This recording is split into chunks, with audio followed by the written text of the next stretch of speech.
இந்த மூங்கிலில் எந்த மூங்கில் புல்லாங்குழல்னு கேட்பாங்க.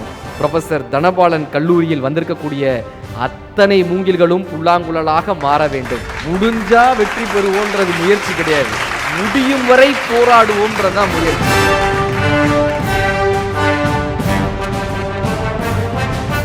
எண்ணிய முடிதல் வேண்டும், நல்லவை எண்ணல் வேண்டும், திண்ணிய நெஞ்சம் வேண்டும், தெளிந்த நல் அறிவு வேண்டும், பண்ணிய பாவமெல்லாம் கருதிமும் பணியை போல நன்னிய நின்முன் இங்கு நசிந்து. இப்பெல்லாம் யாராவது சொன்னா கை கட்ட வேண்டும். பேய் படம் பாக்குற மாதிரி எல்லாம் பேசக்கூடாது. ஐயோ போல இல்ல. நேற்றுக்கு கோயம்புத்தூர் கிட்ட ஒரு நிகழ்வு, இதே மாதிரி சார், இது கல்லூரி நிகழ்வு. ஒரு பொண்ணுல, அண்ணா நீங்க தானே இன்ஸ்டாகிராம்ல வருவீங்க அப்படின்னா, ஆமாம்பா பாத்திருக்கேன் இன்ஸ்டாகிராம்ல இந்த ஒரு நிமிட கதையெல்லாம் வரும், சன் தொலைக்காட்சிலாம். அண்ணா இன்ஸ்டாகிராம்ல வருவீங்களா? ஆமா, இன்ஸ்டாகிராம்ல வர வேண்டியதானே, எதுக்கு எங்க காலேஜுக்கு வந்தீங்க அப்படின்னு. ஏன் பாப்புங்க, இன்ஸ்டாகிராம்னா இப்படி ஸ்வைப் பண்ணிட்டு போயிடலாம், நேர்ல 45 நிமிஷம் பேசுல. நல்ல இந்த காலை பொழுதை ஒரு கருத்து நிறைந்த ஒரு பொழுதாக, ஒரு நல்ல சிந்தனைக்கான ஒரு பொழுதாக, இந்த வாழ்க்கையினுடைய அடுத்த கட்டத்திற்கு குழந்தைகளாக இருந்த நீங்கள் பெரியவர்களாக மாறக்கூடிய இந்த தருணத்தில் அடுத்த கட்டத்திற்கு காலெடுத்து வைக்கக்கூடிய இந்த மாணவர்களின் கனவுகளை நிறைவேற்றிவிட முடியாதா? இந்த மாணவர்களுக்கு ஒரு பெரும் வாழ்க்கையை காட்டிவிட முடியாதா என்கிற பெரும் ஏக்கத்தோடு இந்த நிகழ்வை நடத்தி கொண்டிருக்கக்கூடிய Dhanabalan college of science and management கல்லூரியினுடைய நிர்வாகத்தினர் அத்தனை பேருக்கும் ஒரு பெரிய அரங்கு நிறைந்த கைதட்டலோடு என்னுடைய சார்பாக, இல்ல கைதட்டலாம் தப்பு இல்ல, கைதட்ட முடியாது, முன்னாடி இருக்க முது ஏற்கட்டு எனக்கு என்கிட்ட இருந்தாலும் சத்தம் சரிதான். நல்ல உண்மையான விஷயம் தெரியுமா, இந்த இடத்துக்கு யார வேணாலும் சார் அழைச்சிருக்கலாம். பூழங்கி சார் நினைச்சிருந்தாருன்னா இங்க யார வேணாலும் அழைச்சிருக்கலாம். பிக் பாஸ்ல இருந்து ஒரு செலிபிரிட்டி அழைச்சிருக்கலாம், கரெக்டா? சீரியல்ல இருந்து யாரையாவது கூப்பிட்டுருக்கலாம், என்ன சார், சினிமால இருந்து யாரையாவது கூப்பிட்டுருக்கலாம். ஆனால் இந்த முதல் நாள் அடியெடுத்து வைக்கக்கூடிய எங்கள் ப்ரொஃபசர் தனபாலன் கல்லூரி மாணவர்கள் பொழுதை போக்குபவர்களாக வந்துவிடக் கூடாது, தங்கள் திறமையால் இந்த கல்லூரி வாழ்க்கையில் பொழுதை ஆக்குபவர்களாக வர வேண்டும் என்று நினைத்தமைக்காகவே அவருக்கு ஒரு பெரிய கைதட்டலோடு மரியாதைக்குரிய புகழேந்தி சார் அவர்களுக்கும். இந்த நிகழ்வு எதுக்காக பாட்டாங்க, எல்லா கட்டிடங்களும் கல்லாலும் சிமெண்டாலையும் கட்டப்படும். ஜெனரலா எல்லா கட்டிடங்களும், ஒரு பில்டிங்னா கல்லாலையும் சிமெண்டாலையும் தானே கட்டுவோம். எல்லா கட்டிடங்களும் கல்லாலும் மண்ணாலும் சிமெண்டாலும் கட்டப்படும். ஆனால் இந்த கல்வி நிலையங்கள் இருக்குல்ல, கனவுகளால் கட்டப்படுகிறது, கனவுகளால் கட்டப்படுகிறது. இதோ வந்து அமர்ந்திருக்கீங்கல்ல, முதலாம் ஆண்டுக்காக அடி எடுத்து வைத்து அமர்ந்திருக்கீங்கல்ல, இந்த மாணவர்களின் கனவுகளால் இந்த கல்லூரி கட்டப்பட்டிருக்கிறது. ப்ரொஃபசர் தனபாலன் சாரினுடைய கனவினால் இந்த கல்லூரி கட்டப்பட்டிருக்கிறது. புகழேந்தி சாரினுடைய கனவினால் இந்த கல்லூரி கட்டப்பட்டிருக்கிறது. எல்லாவற்றிற்கும் மேலாக அமிர்த வர்ஷினி என்ற ராகத்தினுடைய அர்த்தமே மழையை வர வைக்கக்கூடிய ராகமா. இந்த பூமி செழித்து வாழ வேண்டும் என்றால் வானிலிருந்து மழை பெற வைக்க வேண்டும். இந்த பூமியை குளிர வைக்கக்கூடிய ராகம் அமிர்தவர்ஷினி ராகம் தான். அப்படியாக இந்த மாணவர்களினுடைய வாழ்க்கையை குளிர வைத்து விட முடியாதா என்கிற பெரும் ஏக்கத்தோடு அமர்ந்திருக்கக்கூடிய மரியாதைக்குரிய செக்ரட்டரி மேம் அமிர்தவர்ஷினி மேம் ஒரு பெரிய கைதட்டலோடு இந்த சார்பாக ஆசிரியர் பெருமக்களிலிருந்து எங்கள் குழந்தைகள் ஒரு அற்புதமான வாழ்க்கையை தொடங்கி இருக்கிறார்கள். எங்க வாழ்க்கை தான்ப்பா இப்படி இருந்துச்சு, என் பிள்ளை படிச்சு எங்களுடைய குடும்பத்தினுடைய வாழ்க்கையவே மாற்றிவிட மாட்டார்களா என்ற ஒரு பெரும் ஏக்கத்தோடு இங்க வந்து அமர்ந்திருக்கக்கூடிய இந்த கண்களில் கனவுகளை சுமந்து அமர்ந்திருக்கக்கூடிய உங்க பெற்றோருக்கு ஒரு பெரிய கைதட்டல் தாங்க. அவங்களுடைய கனவு கொஞ்சம் ஒரு ஐடி கார்டு வச்சிருக்கீங்களா? ஐடி கார்டு, இன்னைக்கு ஐடி கார்டு கொடுப்பாங்களா? நான் சொல்றேன், ஐடி கார்டை உடனே எடுத்து கழுத்துல மாட்டிடாதுங்க. முதல்ல உங்க அப்பா அம்மா கையில கொடுங்க. உங்க அப்பாவின் கைகளாலோ அல்லது உங்கள் அம்மாவின் கைகளாலோ அந்த அடையாளம் என்கிற அந்த ஐடி கார்டை மாட்டிக்கோங்க. ஏன் தெரியுமா? அது அவங்களுடைய கனவு. நீங்க இந்த கல்லூரியில் அமர்ந்திருப்பது என்பது அவர்களுடைய கனவு. நாங்க எங்க ஊர்ல அழகர் ஆத்துல இருக்கிற திருவிழா நடக்கும். மதுரையில ஆத்துல இருக்கிற திருவிழா கேள்விப்பட்டீங்களா? அழகர் திருவிழா கேள்விப்பட்டீங்களா? ஆமா, அம்மாக்கள் என்ன தெரியுமா பண்ணுவாங்க, குழந்தைய இடுப்புல வச்சுட்டு கூட்டிட்டு போய் காட்டுவாங்க. டேய் அதான்டா அழகரு, அம்மா காட்டுவாங்க. இதான்ப்பா சாமி, அழகரை காட்டுவாங்க. என்ன தெரியுமா அர்த்தம்? நாம் பார்த்த உலகத்தை தங்கம் நீயும் பாத்திரணும்னு அம்மா காட்டுவாங்க. அப்பா என்ன தெரியுமா பண்ணுவாரு, தோல் மேல உட்கார வச்சு காட்டுவாரு, தங்கம் நான் பார்க்காத உலகத்தையும் நீ பாத்திரணும்யான்னு அப்பா தோல் மேல ஏறி உட்கார வச்சு காட்டுவாருங்க. இன்னைக்கு ஜெயித்து அத்தனை பேரும் உயரத்தில் இருக்கிறோம் என்று சொன்னால் அது உங்கள் தாய் தந்தையர்களுடைய ஒரு மிகப்பெரிய கனவு, அவர்கள் செய்திருக்கக்கூடிய ஒரு பெரும் தியாகம். உங்கள் தாய் தந்தையரை வணங்கக்கூடிய தருணம் இந்த தருணம். ஒரு பெரிய கைதட்டலோடு அவங்களுக்கு நன்றி பாருங்க. இல்ல இந்த முதல் நாள், இந்த கல்லூரியினுடைய முதல் நாள்ல இப்படியான ஒரு நிகழ்வு எதுக்காக வைக்கணும்? ஒரு பேச்சரங்கம் வைத்து நல்ல சிந்தனைகளை கடத்தணும்னு நினைச்சிட்டாங்கல்ல. எதுக்காக இப்படியான பேச்சரங்கம்? என்ன வேணா நடந்திருக்கலாம். பேச்சரங்கம் எதுக்காக வச்சாங்க? ஜெய்பீம் ஒரு படம் வந்து பாத்திருக்கீங்களா? ஜெய்பீம் பாத்திருக்கியா? அதுல ஒரு பாட்டு வரும் தெரியுமா? தலக்கோதும் இளங்காத்து மரமாகும் விதையெல்லாம் தெரியுங்களா? பாட்டு கேட்டிருக்கியா? திருக்குறள் 8வது குறள் என்ன? ஐயோ இதெல்லாம் கேட்டான்னு தெரிஞ்சா முன்னாடி வந்து உட்காந்துருக்கோம். ஒரு மேடையில போய் கேட்டேன், செல்வத்துள் செல்வம் அப்புறம் என்னன்னு ஒரு பொண்ணு இருந்துச்சு, திருமதி செல்வம்ட்டுச்சு. இந்த மாதிரி ஸ்கூல்ல நடக்கும் சார். நான் பழமொழியில பாதி சொல்லுவேன்ப்பா, மீதியை நீ சொல்லணும். சரி நேர்ந்தா ஒரு வாழை சோற்றுக்கு அப்படின்னு ஒரு போய் எந்திரிச்சு ஒரு சட்டி குழம்புன்றான். ஜெய்பீம் படத்துல ஒரு பாட்டு தெரியுமா? தலக்கோது இளங்காத்து சேதி கொண்டு வரும் மரமாக விதையெல்லாம். அது என்ன? தலக்கோது இளங்காத்து சேதி கொண்டு வரும். நான் இந்த காத்து அடிக்குது இல்ல, இப்படி காத்து அடிக்குதுல, இந்த காத்துல ஏதோ ஒரு 2 வார்த்தை நம்ம காதுல வந்து விழுந்துருமா? இந்த காத்தை கொண்டு வந்து இந்த காத்து அடிச்சு அப்படி தலையை கோயிட்டு போதில்ல, 2 வார்த்தை வந்து நம்ம காதுல விழுந்துருமா? அந்த வார்த்தை உங்கள் மனதுக்குள் விதையாக விழுந்து விட்டால், நீங்கள் செம்மனாக இருந்தால் அந்த விதை ஒரு விருட்சமாக மாறிவிடாதா? எங்கள் கல்லூரியில் படிக்கக்கூடிய ப்ரொஃபசர் தனபாலன் கல்லூரியில் படிக்கக்கூடிய இந்த மாணவர்கள் எல்லாம் ஒரு விருட்சமாக மாறிவிட மாட்டார்களா என்பதுதான் இந்த நிகழ்ச்சியினுடைய ஒரு பெரும் நோக்கமே. பைபிள்ல ஒரு வாசகம் வரும், நான் விதைகளை தூவுகின்றேன், சில விதைகள் தண்ணீரில் விழுகின்றன, அவை நீர்த்து போகின்றன. சில விதைகள் முட்காட்டில் விழுகின்றன, அவைகளை மரங்கள் நசுக்கி விடுகின்றன. சில விதைகள் பாறைகளில் விழுகின்றன, அவைகளை பறவைகள் புசித்து செல்கின்றன. சில விதைகள் மட்டும்தான் செம்மண்ணில் விழுகின்றன. அந்த செம்மனுக்குள் விழக்கூடிய விதைகளுக்கு வீரியம் இருந்து விட்டால் அவை விருட்சமாகின்றன. ஒரு கதை வரும். பேய் படம் பாக்குற மாதிரி பார்க்கப்படாது, வசனம் சொல்லிட்டு இருக்காரு.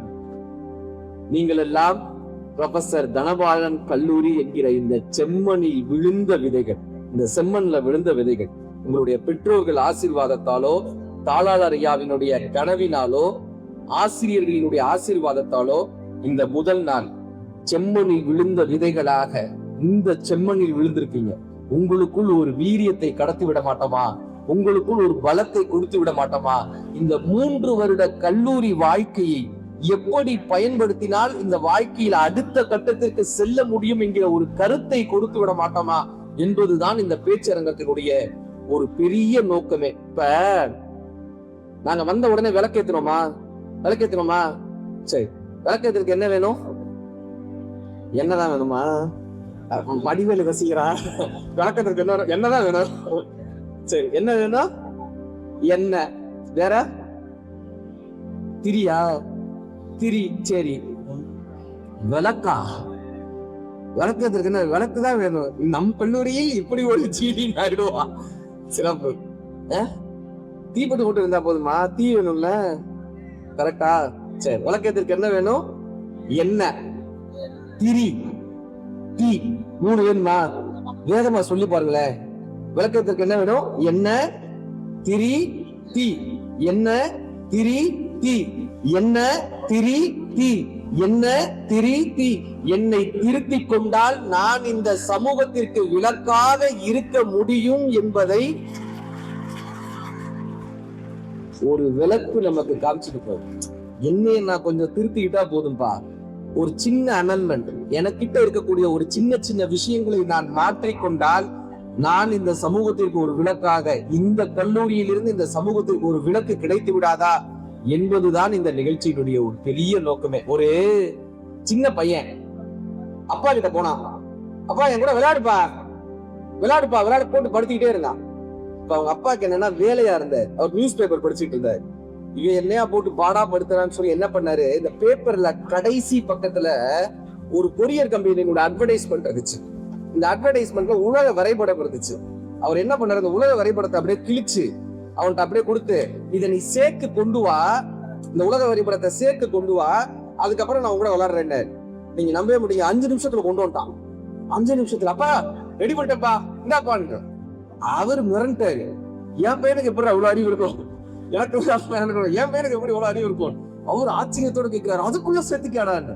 எப்படி உனக்கு தெரியும், உனக்கு அமெரிக்கா எங்க இருக்குன்னு தெரியுமா, ஆப்பிரிக்கா எங்க இருக்குன்னு தெரியுமா, அண்டார்டிகா எல்லா இடமும் எங்க இருக்குன்னு தெரியுமா, உடனே சேர்த்து கொண்டு வந்தார். அவன் சொன்னா, இல்லப்பா நீ இந்த படத்தை கிழிச்சல, இந்த கிழிக்கிறப்ப பின்னாடி ஒரு மனிதனுடைய முகம் இருந்துச்சு.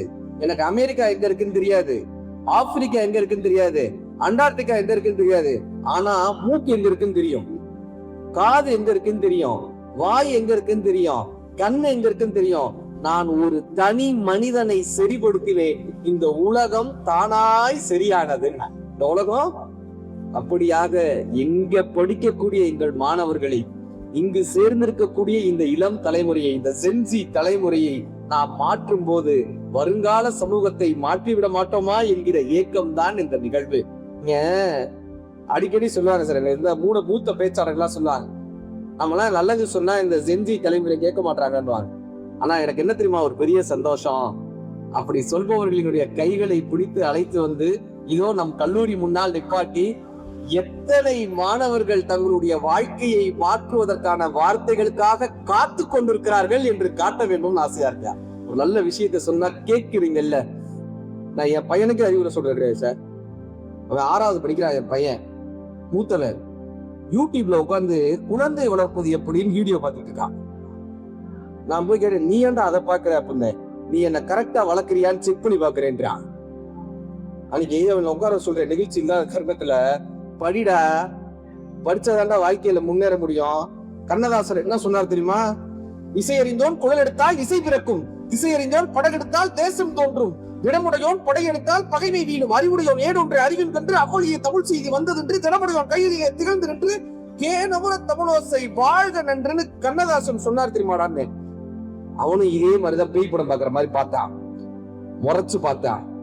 எப்பா படிச்சா நல்லது அவ்வளவுதானே, ஏன் இழுக்கிற சாட்டா முடிப்பா. இந்த சாட் ஜிபிடி வந்திருக்கு சார் போன்ல, அதை எடுத்து கேக்குறான், Google how to put my father in mute அப்படின்றான். அதுக்கு கூகுள் 3 ஆப்ஷன் கொடுக்குது, stitch your father mouth, paste your father mouth, bring your mother in front of him. அவன் 3வது ஆப்ஷன் எடுத்துட்டான். இங்க நம்ம பேசுறோம் இந்த கல்லூரி வாழ்க்கை எதுக்கு பாருனா, இந்திரவை நம்ம சின்ன பிள்ளையா இருக்கோமா பெரியவங்களா மாறிட்டோமா ஒரு கேள்வி வருது இல்ல. இப்ப வீட்டுல பார்க்கிங் ஒண்ணு இருக்குமா, கார் பார்க்கிங் ஒண்ணு இருந்துச்சா, இந்த கார் பார்க்கிங் வீடா ரோடா, வீடா கார் பார்க்கிங் வீடா ரோடா, அடுத்தவங்க காரை நிப்பாட்டினா நம்ம ஒத்துப்போமா, வீடா நம்ம போய் அங்க படுத்துக்குவோமா. இப்ப அது வீடும் கிடையாது ரோடும் கிடையாது, ரெண்டும் கட்டாங்க. கரெக்டா? நாம் பெரிய பிள்ளைகளும் அல்ல சிறியவர்களும் அல்ல, சிறிய வயதிலிருந்து பெரியவர்களாக மாறக்கூடிய தருணத்தில் எப்படி அந்த கார் பார்க்கிங் 2க்கும் நடுவில் இருக்கிறதோ அப்படி 2க்கும் நடுவில் இருக்கக்கூடிய வயதில் நாம் இருக்கோம். இந்த சின்ன பிள்ளைங்கன்னு இனி அப்பா அம்மாவுடைய நிழலிலும் இருக்க முடியாது, அப்பா அம்மா நிழலை விட்டு தனித்து இருக்கிறேன் என்று செல்லக்கூடிய நிலையிலும் இல்லாமல் சிறியவர்களிலிருந்து பெரியவர்களாக மாறக்கூடிய தருணத்தில் இந்த கல்லூரி வாழ்க்கையை தொடங்குறீங்க. இந்த 1ஆம் ஆண்டு முதல் அடி எடுத்து வைக்கக்கூடிய இந்த தருணத்தில் இந்த கல்லூரி வாழ்க்கை என்னப்பா கத்துக்கணும், 4 செல்ஃப் இந்த கல்லூரி வாழ்க்கையில இருக்கு. இந்த 4 செல்ஃபை நீ கரெக்டா தாண்டினேன்னா காலேஜ சரியா பயன்படுத்திருக்கீங்கன்னு அர்த்தம். 4 செல்ஃப். அதனையா 4 செல்ஃப்னா, ஃபர்ஸ்ட் விஷயம் செல்ஃப் லேர்னிங், நீங்களாக கற்றுக்கொள்வது செல்ஃப் லேர்னிங். 2வது செல்ஃப் டிசிப்ளின். 3வது செல்ஃப் சப்போர்ட்டர். 4வது செல்ஃப் சக்சஸ். 4 செல்ஃப் இந்த கல்லூரி வாழ்க்கையில. மகாபாரதத்துல துரோணாச்சாரியார் இருந்தார். அவர்கிட்ட போய் கேக்குறாங்க, உங்களுக்கு எத்தனையோ ஸ்டூடெண்ட்ஸ் இருக்காங்கல்ல, எத்தனை ஸ்டூடெண்ட்ஸ் இருக்காங்க, உங்களுக்கு பிடிச்ச ஸ்டூடெண்ட் யாருன்னா துரோணாச்சாரியார்ட்ட. துரோணாச்சாரியார் சொன்னார், எனக்கு பிடிச்ச ஸ்டூடெண்ட் அர்ஜுனன். அர்ஜுனன் யார்ட்ட? எல்லா ஸ்டூடெண்ட். ஜெயத்ரதன் உடனே எந்திரிச்சு கேட்கிறான், ஒய் அர்ஜுனா, ஏன் அர்ஜுனன்? நாங்களும் தானே சரியா பண்றோம், நீங்க சொல்ற அத்தனை நானும் பண்றேனே, அசைன்மெண்ட் வச்சிடுறேன், நீ சொன்ன அத்தனை ஹோம்ஒர்க்கும் பண்றேன், இருந்தாலும் கூட ஒய் அர்ஜுனா, எப்ப பார்த்தாலும் அர்ஜுனன் அர்ஜுனன்றீங்க. அப்படி என்ன பண்ண அர்ஜுனன்? துரோணாச்சாரியருடைய பதில் என்ன தெரியுமா? என் தங்கங்களே, நான் இறைவனிடம் வேண்டிக் கொள்கிறேன், என் உதட்டிலிருந்து உதிரக்கூடிய ஒரு வார்த்தை உங்கள் மனதை தேய்த்தால் நான் ஆசீர்வதிக்கப்பட்டவனாய் உணர்கிறேன். அதை நீங்கள் புரிந்து கொண்டால் நீங்கள் ஆசீர்வதிக்கப்பட்டவர்களாக இருக்கிறார்கள். துரோணாச்சாரியாரினுடைய அந்த வார்த்தை தான் உங்கள் கல்லூரியினுடைய முதல் நாள் வாழ்க்கையை தொடங்கக்கூடிய இந்த நேரத்தில் அந்த வார்த்தை தான் உங்களுக்கான விதை. துரோணாச்சாரியார் என்ன தெரியுமா சொன்னாரு? நீங்க அத்தனை பேருமே சிறந்த மாணவர்கள் தான், நீங்க அத்தனை பேருமே நான் சொல்றதை கேட்கறீங்க, நீங்க அத்தனை பேருமே நான் சொல்லி கொடுக்கறத அப்படியே பண்றீங்க. ஆனா இந்த அர்ஜுனன் என்ன தெரியுமா பண்றான்? அர்ஜுனன் என்ன தெரியுமா பண்றான்? நான் ஒரு அம்புல வித்தை கத்து கொடுத்தா அவன் 4 அம்புல பிராக்டிஸ் பண்றான். நான் காலை நேரத்துல வித்தை கத்து கொடுத்தா அவன் இரவு நேரத்துல, வெளிச்சம் இல்லாத இரவு நேரத்துல பிராக்டிஸ் பண்றான். நாளைக்கு அர்ஜுனன் என்ன கேள்வி கேட்பானோன்னு பயந்துகிட்டே நான் படிச்சுட்டு வர வேண்டியதா இருக்கு. எந்த மாணவன் ஆசிரியருக்கு வேலை வைக்கிறானோ அவன் தான் சிறந்த மாணவன் பாரதம் கத்துக் கொடுக்குது. யார் ஆசிரியர்களுக்கு வேலை வைக்கிறோமான்ற ஒரு பெரிய கேள்வி வருதா? ஆசிரியர்களிடம் பேசுகிறோமா? ஆசிரியர்களுக்கு வேலை வைக்கிறோமா? இந்த குரங்கு குட்டியை பிடிக்கும் பாத்துருக்கீங்களா? மலையில எல்லாம் குரங்கு குட்டி பாத்துருக்கீங்களா? தினம் கண்ணாடியில பாக்குறோன்னு சொல்லக்கூடாது. குரங்கு குட்டி பிடிக்கும் பாத்துருக்கீங்களா? இந்த குரங்கு குட்டி தாய் குரங்க உற்றுச்சுன்னு வைங்களேன், அந்த குரங்கு கூட்டத்துல அவங்கள சேர்த்துக்க மாட்டாங்க. குரங்கு குட்டி தாய் குரங்க உற்றுச்சுன்னா அந்த கூட்டத்திலே அவங்கள சேர்த்துக்க மாட்டாங்க. நீங்கள் எப்படி அந்த ஆசிரியரை பற்றி கொள்ள வேண்டும் என்றால், குரங்கு எப்படி தன் தாயை பற்றி கொள்ளுமோ, மரம் ஏறி தாவனாலும் சரி, மலை ஏறி தாவனாலும் சரி, எப்படி அந்த குரங்கு குட்டி தாயை பற்றி கொள்ளுமோ, அப்படி யார் ஒருவரால் ஆசிரியரை பிடித்துக் கொள்ள முடிகிறதோ அவர்களுக்கு கல்லூரி வாழ்க்கை பெரிய கதவை திறந்து வைக்க காத்து கொண்டிருக்கிறது. ஏகலைவன் ஒரு ஸ்டூடெண்ட் இருந்தார். அர்ஜுனனுக்கு ஒரு படி மேல. ஆசிரியர் கற்றுத்தர மாட்டேன்ட்டார். போய் நிக்கிறான், எனக்கு இந்த வித்தையை கத்துக் கொடுங்கன்றார். உன்னுடைய சாதியை காரணம் காட்டி ஏகலைவனுக்கு கற்றுக் கொடுக்க மாட்டேன்னாரு துரோணாச்சாரியார். அந்த மாணவன் என்ன தெரியுமா சொன்னா? நீங்க என்னங்க கத்துக் கொடுக்கிறது, நான் கற்றுக் கொள்கிறேன்னு பண்ணான். துரோணாச்சாரியாருடைய உருவ சிலையை செய்து ஏகலைவன் தானாக அந்த வித்தையை கற்றுக்கொண்டான். அவர் யாருக்கோ சொல்லி கொடுக்கும் போது மறைந்திருந்து மறைந்திருந்து மறைந்திருந்து பார்த்து அந்த வித்தையை தானாக கற்றுக்கொண்டான். அவனுடைய நாட்டுல ஒரு நாய் கத்திக்கிட்டே வருது, காட்டுக்குள்ள ஒரு நாய் கத்திக்கிட்டே வருது. ஏகலைவன் என்ன தெரியுமா பண்ணாரா? இத்துணூண்டு ஒரு அம்பின் மூலமாக நாயினுடைய வாயை கட்டி போட்டார். உலகத்திலேயே இந்த வித்தை தெரிந்த ஒரே ஆள் துரோணாச்சாரியார் மட்டும்தான்.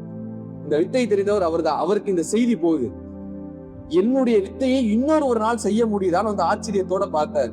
ஏகலைவன் தனக்கான சக்தியை பூரா காமிச்சான். உங்ககிட்ட இருந்தாங்க நான் கத்துக்கிட்டேன்னு தன்னுடைய குருவை வணங்கினான். அவர் குரு தட்சணை என்ன தெரியுமா பண்ணாரு? உங்களுடைய கட்டவரலை கொடுப்பாட்டார். அம்புக்கு அம்பு எதிரதுக்கு கட்டவரல் ரொம்ப ரொம்ப முக்கியம். ஏகலைவன் யோசிக்கவே இல்லை, அந்த கட்டவரலை அப்படியே வெட்டி எரிஞ்சான். ஏன் தெரியுமா? கட்டை வரல் அல்ல, கையே போனாலும் என்னால் வாழ்க்கையில் ஜெயிக்க முடியும் என்கிற நம்பிக்கை ஏகலைவனிடம் இருந்தது. ஒரு தன்னம்பிக்கை அவனிடம் இருந்தது. பின்னால் ஜராசந்தன் என்கிற ஒரு பெரிய அரசனிடம் ஏகலைவன் தளபதியாக இருந்தார் என்பது வரலாறு. வரலாறு கற்றுக்கொள்ளணும். இந்த 3 வருஷம் உங்களுக்கான தலைமையா கத்துக்கிறதுக்கான தளம். இப்ப அதே ஜெய்பீம் படத்துல கிளைமேக்ஸ் காட்சி பார்த்திருக்கியா? கிளைமேக்ஸ்ல சூர்யா பேப்பர் படிக்கிறார். அந்த காட்சி பார்த்திருக்கீங்களா? கைத்தாப்புல அந்த பொண்ணு உட்கார்ந்துருக்கும். இவர் பேப்பர் இப்படி எடுத்து இப்படி படிச்சானையும் அந்த பொண்ணு தயங்கி தயங்கி அந்த பேப்பர் எடுக்கும். உடனே சூர்யா சிலர் படி அப்படின்னு அந்த பொண்ணு அந்த பேப்பர் எடுத்து படிக்க போகும். இவர் கால் மேல கால் போட்டிருப்பார். உடனே அந்த பொண்ணு என்ன பண்ணும்? தானும் கால் மேல கால் போடும். இவர் இப்படி பார்த்த உடனே காலை எடுத்துரும். இப்ப இவர் சொல்லுவாரு, போட்டுக்கோ போட்டுக்கோ. பின்னாடி அந்த பாட்டு ஓடும், உள்ளுறுதி காண்பதுதான் பூமியிலே உன் உயரம், எண்ணம் தெளிவாகி விட்டால் எல்லாமே சேர்ந்து வரும். அந்த பாட்டு ஓடும். அந்த காட்சி பாத்திருக்கீங்களா? பாத்திருக்கீங்களா? நம்ம வாழ்க்கை இன்னைக்கு இப்படி இருக்கா? எப்படி இருக்கா? நம்ம என்ன ஆகணும்னு நினைக்கிறோம்? நம்ம வாழ்க்கை அப்படி வரணும்னு நினைக்கிறோம்ல, இவங்கள மாதிரி வரணும்னு நினைக்கிறோம்ல. இன்னைக்கு நம்ம வாழ்க்கை இப்படி இருக்கு. நம்ம அடையணும்னு நினைக்கக்கூடிய வாழ்க்கை அங்க இருக்கு. இங்க இருக்கக்கூடிய வாழ்க்கையை அங்கு எடுத்து செல்வதற்கான ஒரே ஆயுதம், நம் கைகளில் இருக்கக்கூடிய ஒரே ஆயுதம் என்ன தெரியுமா? கல்வி என்கிற ஆயுதம் மட்டும்தான் இன்றைக்கு இருக்கக்கூடிய நிலையிலிருந்து அடுத்த நிலைக்கு எடுத்து செல்லும். இந்த 3 ஆண்டுகள் நீங்கள் போராடக்கூடிய இந்த 3 ஆண்டுகள் இருக்குல்ல, நீங்கள் நினைத்த வாழ்க்கையை உங்களுக்கு பெற்றுத்தரக்கூடிய ஆண்டுகள். இந்த 3 ஆண்டுகளும் நம்ம நினைக்கிறோம் சாதாரணமாக இந்த கல்லூரி வாழ்க்கை என்பது நமக்கான வாழ்க்கையை மாற்றிடுமான்ற ஒரு பெரிய கேள்வி வருதுல்ல. ஈரோட்டில் உங்களை மாதிரியே ஒரு பொண்ணு, கலைவாணின்னு அந்த பொண்ணு பேர். அவங்க அப்பா ஒரு கடைநிலை ஊழியர். கடைநிலை ஊழியர்னா இடி ஒர்க்கர்னு சொல்லுவாங்க. இந்த கவர்மெண்ட் ஆஃபீஸ்லலாம் பியூன் இருப்பாங்கல்ல, அதுக்கும் கீழே இடி ஒர்க்கர்ஸ்னு சொல்லுவாங்க. மத்தியான நேரம் இந்த பொண்ணுல அப்பாவுக்கு சாப்பாடு எடுத்துகிட்டு போகிறாங்க. அவங்க அப்பா மற்ற ஆஃபீஸருடைய பையெல்லாம் தூக்கிட்டு இங்கேயும் எங்கேயும் போயிட்டே இருக்காரு. இந்த பொண்ணு போய் கேட்குறாங்க, அப்பா, ஏன்னா எல்லா பொண்ணுங்களுக்குமே அப்பா ஒரு ஹீரோ தானே, கரெக்டா? அந்த பொண்ணால் அப்பாவை அப்படி பார்க்க முடியல. அப்பா, நீ என்னப்பா அவங்கள போய் சேர் சேர்னு கூப்பிட்டுட்டு இருக்க? அவங்களாம் உன்னோட வயசில் சின்ன பசங்களாக தெரிறாங்கப்பா. நீ போய் அவங்கள போய் சேர் சேர் சேர்னு பின்னாடி போகிற, அவங்க பைய போய் நீ தூக்கிட்டு போகிற. ஏன்பா நீ எவ்வளோ பெரிய ஆளுப்பா, அவங்க பின்னாடி போய் நீ இப்படி போகலாமாப்பா, எனக்கு கஷ்டமாக இருக்குப்பா. இப்போ அவங்க அப்பா சொல்கிறாரு, தங்கம், அப்பா படிக்கலைல்லடா, நான் படிக்கலை இல்லை, நான் இதானப்பா அப்பாவோட வேலை. அவங்க பைய தூக்குறது, அவங்களுக்கு என்னெல்லாம் தேவையோ இதெல்லாம் கொடு, இதானப்பா அப்பா வேலை. ஏன் அப்பா படிக்கலை? இப்போ அந்த பொண்ணு கேட்குறாங்க, அப்பா அப்போ படித்தா நம்ம பெரிய ஆள் ஆகலாமாப்பா? கலைவாணியோட கேள்வி. படித்தா நம்ம பெரிய ஆளாமா? ஆமாம் தங்கம், படிப்பு தான் என் வாழ்க்கையை மாற்றும். அந்த பொண்ணு அவங்க அப்பாவுக்காக படிக்க தொடங்குறாங்க. அப்பாவுக்காக படிக்க தொடங்குறாங்க. 1 ஆண்டு 2 ஆண்டு போராட்டமான போராட்டம். 12வதுலேருந்து ஆரம்பிக்கிறாங்க அந்த போராட்டத்தை. நீங்கள் நம்பவே மாட்டீங்க, 6 வருஷத்தில் ஈரோடு மாவட்டத்தினுடைய டெப்டி கலெக்டராக கோவை கலைவாணி உயர்ந்து நிற்கிறாங்க. டெப்டி கலெக்டரா 2023 அவங்களுக்கு அப்பாயின்மெண்ட். இப்போ 2023 நடந்த சம்பவம் என்ன தெரியுமா ஆச்சரியம்? அவங்க அப்பா யாரெல்லாம் அதிகாரிகள்னு சொன்னாரோ அந்த அதிகாரிகளுக்கு அதிகாரியாக கலைவாணி வந்து உட்கார்றாங்க. அவங்க அப்பா யார்கிட்டலாம் சார் சார் சார் சார்ன்ட்டு போனாரோ அந்த சார் சார் சார்னு சொல்லப்பட்டவங்கெல்லாம் அவர் பொண்ணுக்கிட்ட போய் மேடம் மேடம் மேடம் மேடம்னு போய் நிற்கிறாங்க. Madam madam madam மேடம்னு.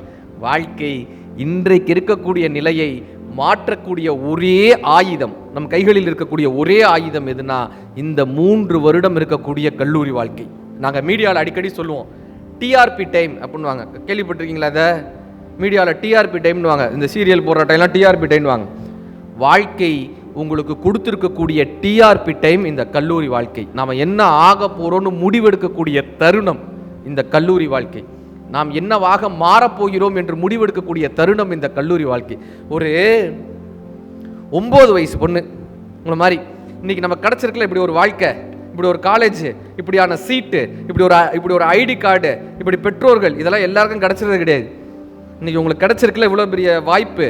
இப்படி உட்காந்துருக்கோம் ஒரு ஏசி ஹாலில் உட்காந்து, இப்படி ஒரு ஹெலிகாப்டர் பறக்க பறக்க வீடியோ எடுத்து, இப்படியான பெரியவர்கள் எல்லாரும் அமர்ந்து காதை குடஞ்சிக்கிட்டு பக்கத்தில் இருக்கிறவங்க மண்டையா இதெல்லாம் பண்ணிட்டு இருக்கோமா?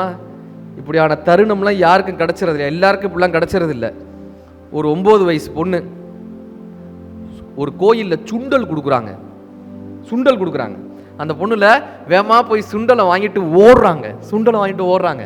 இந்த சுண்டல் கொடுக்குறவங்க இப்படியே அந்த பொண்ணை ஆச்சரியத்தோடு பார்க்குறாங்க. ஓடுன பொண்ணு திரும்ப ஓடி வராங்க, அடுத்த சுண்டல், திரும்ப வீட்டுக்கு போயிட்டு அடுத்த சுண்டல், இப்படியே 11 தடவை ஓடுறாங்க அந்த பொண்ணு.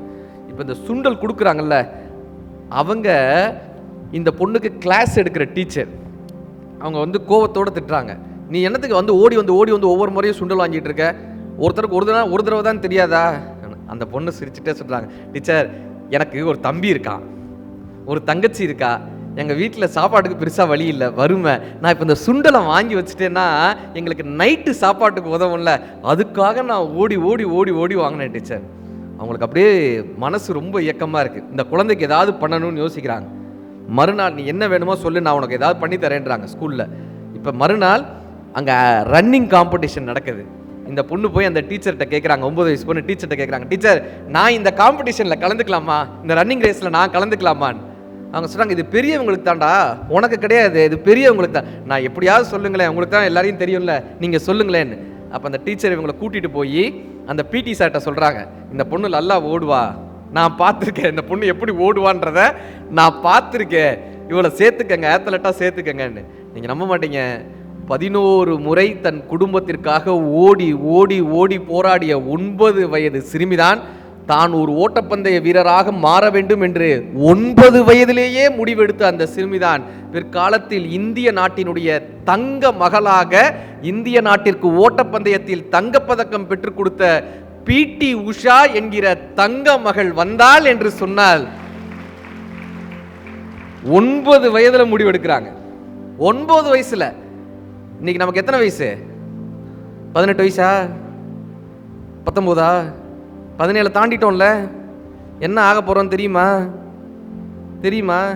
யாராவது கேட்டாங்கன்னா காலேஜில் இப்படி கேட்பாங்க, நீ என்ன ஆக போறன்னு. நம்ம என்ன சொல்லுவோம்? இவன் ஆடிட்டர்னா இவன் வக்கீல்னுவான், இவன் கலெக்டர்னா இவன் டாக்டர்னுவான். நீ எடுத்திருக்கிறது காமர்ஸ் குரூப், எப்படிடா டாக்டர் ஆக அப்படின்னு. இதெல்லாம் நடக்கும். யாராவது ஏதாவது கேட்டால் இன்னி வரைக்கும் நமக்கு என்ன ஆக போறோம்னு தெரியாதுல்ல. இந்த முதல் நாள் நீங்கள் என்ன தெரியுமா பண்ணணும்?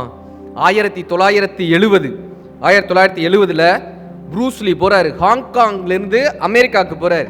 ப்ரூஸ்லிக்கு அவ்வளவு திறமை இருக்கு, அத்தனை திறமை இருக்கு. ப்ரூஸ்லியை பார்த்து வியக்கக்கூடிய மனிதர்கள் இருக்காங்க. ஆனால் அவருக்கான வாய்ப்பு கிடைக்கல. அவர்கிட்ட காசு இல்லை, வறுமை, போராட்டம். யாருக்கு? ப்ரூஸ்லி. கேள்விப்பட்டிருக்கியா இந்த வார்த்தையெல்லாம்? ஆமாம், ப்ரூஸ்லி தெரியுமா? அண்ணே பூமர் மாதிரி பேசாதனேன்றாத. ப்ரூஸ்லின்ற வார்த்தையை வேணா அடிச்சு பார்த்துக்குங்க. அவர் அந்த காலத்தில் ஒரு பெரிய மாவீரனாக இருந்தவர். 1970 ப்ரூஸ்லி போறாரு. அவர்கிட்ட 5 பைசா இல்லை. அப்ப அமெரிக்க நாட்டுக்கு போகும்போது அவர் ப்ரூஸ்லி என்ன தெரியுமா பண்ணாரு? தனக்குத்தானே ஒரு கடிதம் எழுதினார். அந்த கடிதத்தின் பெயர் சீஃப் எய்ம் லெட்டர்னு அந்த கடிதத்தினுடைய பெயர். இன்னைக்கும் நீங்க அமெரிக்காவில் போய் பார்த்தாக்க அமெரிக்கன் யூனிவர்சிட்டி அந்த கடிதத்தை வச்சிருக்காங்க. ப்ரூஸ்லி தனக்குத்தானே ஒரு லெட்டர் எழுதுறாரு. டியர் ப்ரூஸ், இன்னைக்கு நம்ம கையில ₹1 இல்லாமல் இருக்கலாம், ஆனால் இன்னும் 10 வருடத்தில் நாம் தான் அமெரிக்க நாட்டினுடைய முதல் 10 பணக்காரர்களின் நம் பெயர் இருக்கும், என்னுடைய பெயர் இருக்கும். 10 மில்லியன் அமெரிக்கன் டாலர் நம் கைகளில் இருக்கும், கவலைப்படாதேன்னு தனக்குத்தானே ஒரு கடிதம் எழுதுறாரு. இன்றைக்கு 1970 அந்த கடிதம் எழுதினாரா? 3 வருஷத்துல என்டர் த டிராகன்ற படம் வந்துச்சு. தன்னுடைய 10 வருட கனவை 3 வருடத்தில் ப்ரூஸ்லி நிறைவேற்றினார் என்பது வரலாறு.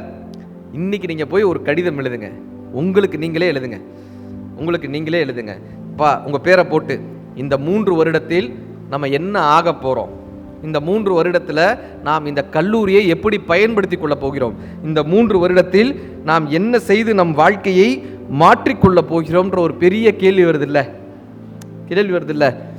உளி தாங்கும் கற்கள் தான் மண் மீது சிலையாகும். இந்த வாய்ப்புகளை கடவுள் வரம்லாம் தரமாட்டார். சினிமாவில் காட்டுற மாதிரி பக்தா உன்னுடைய பக்தியை மெச்சினேன், என்ன வரம் வேண்டும் கேள்வி, இதெல்லாம் நடக்காது.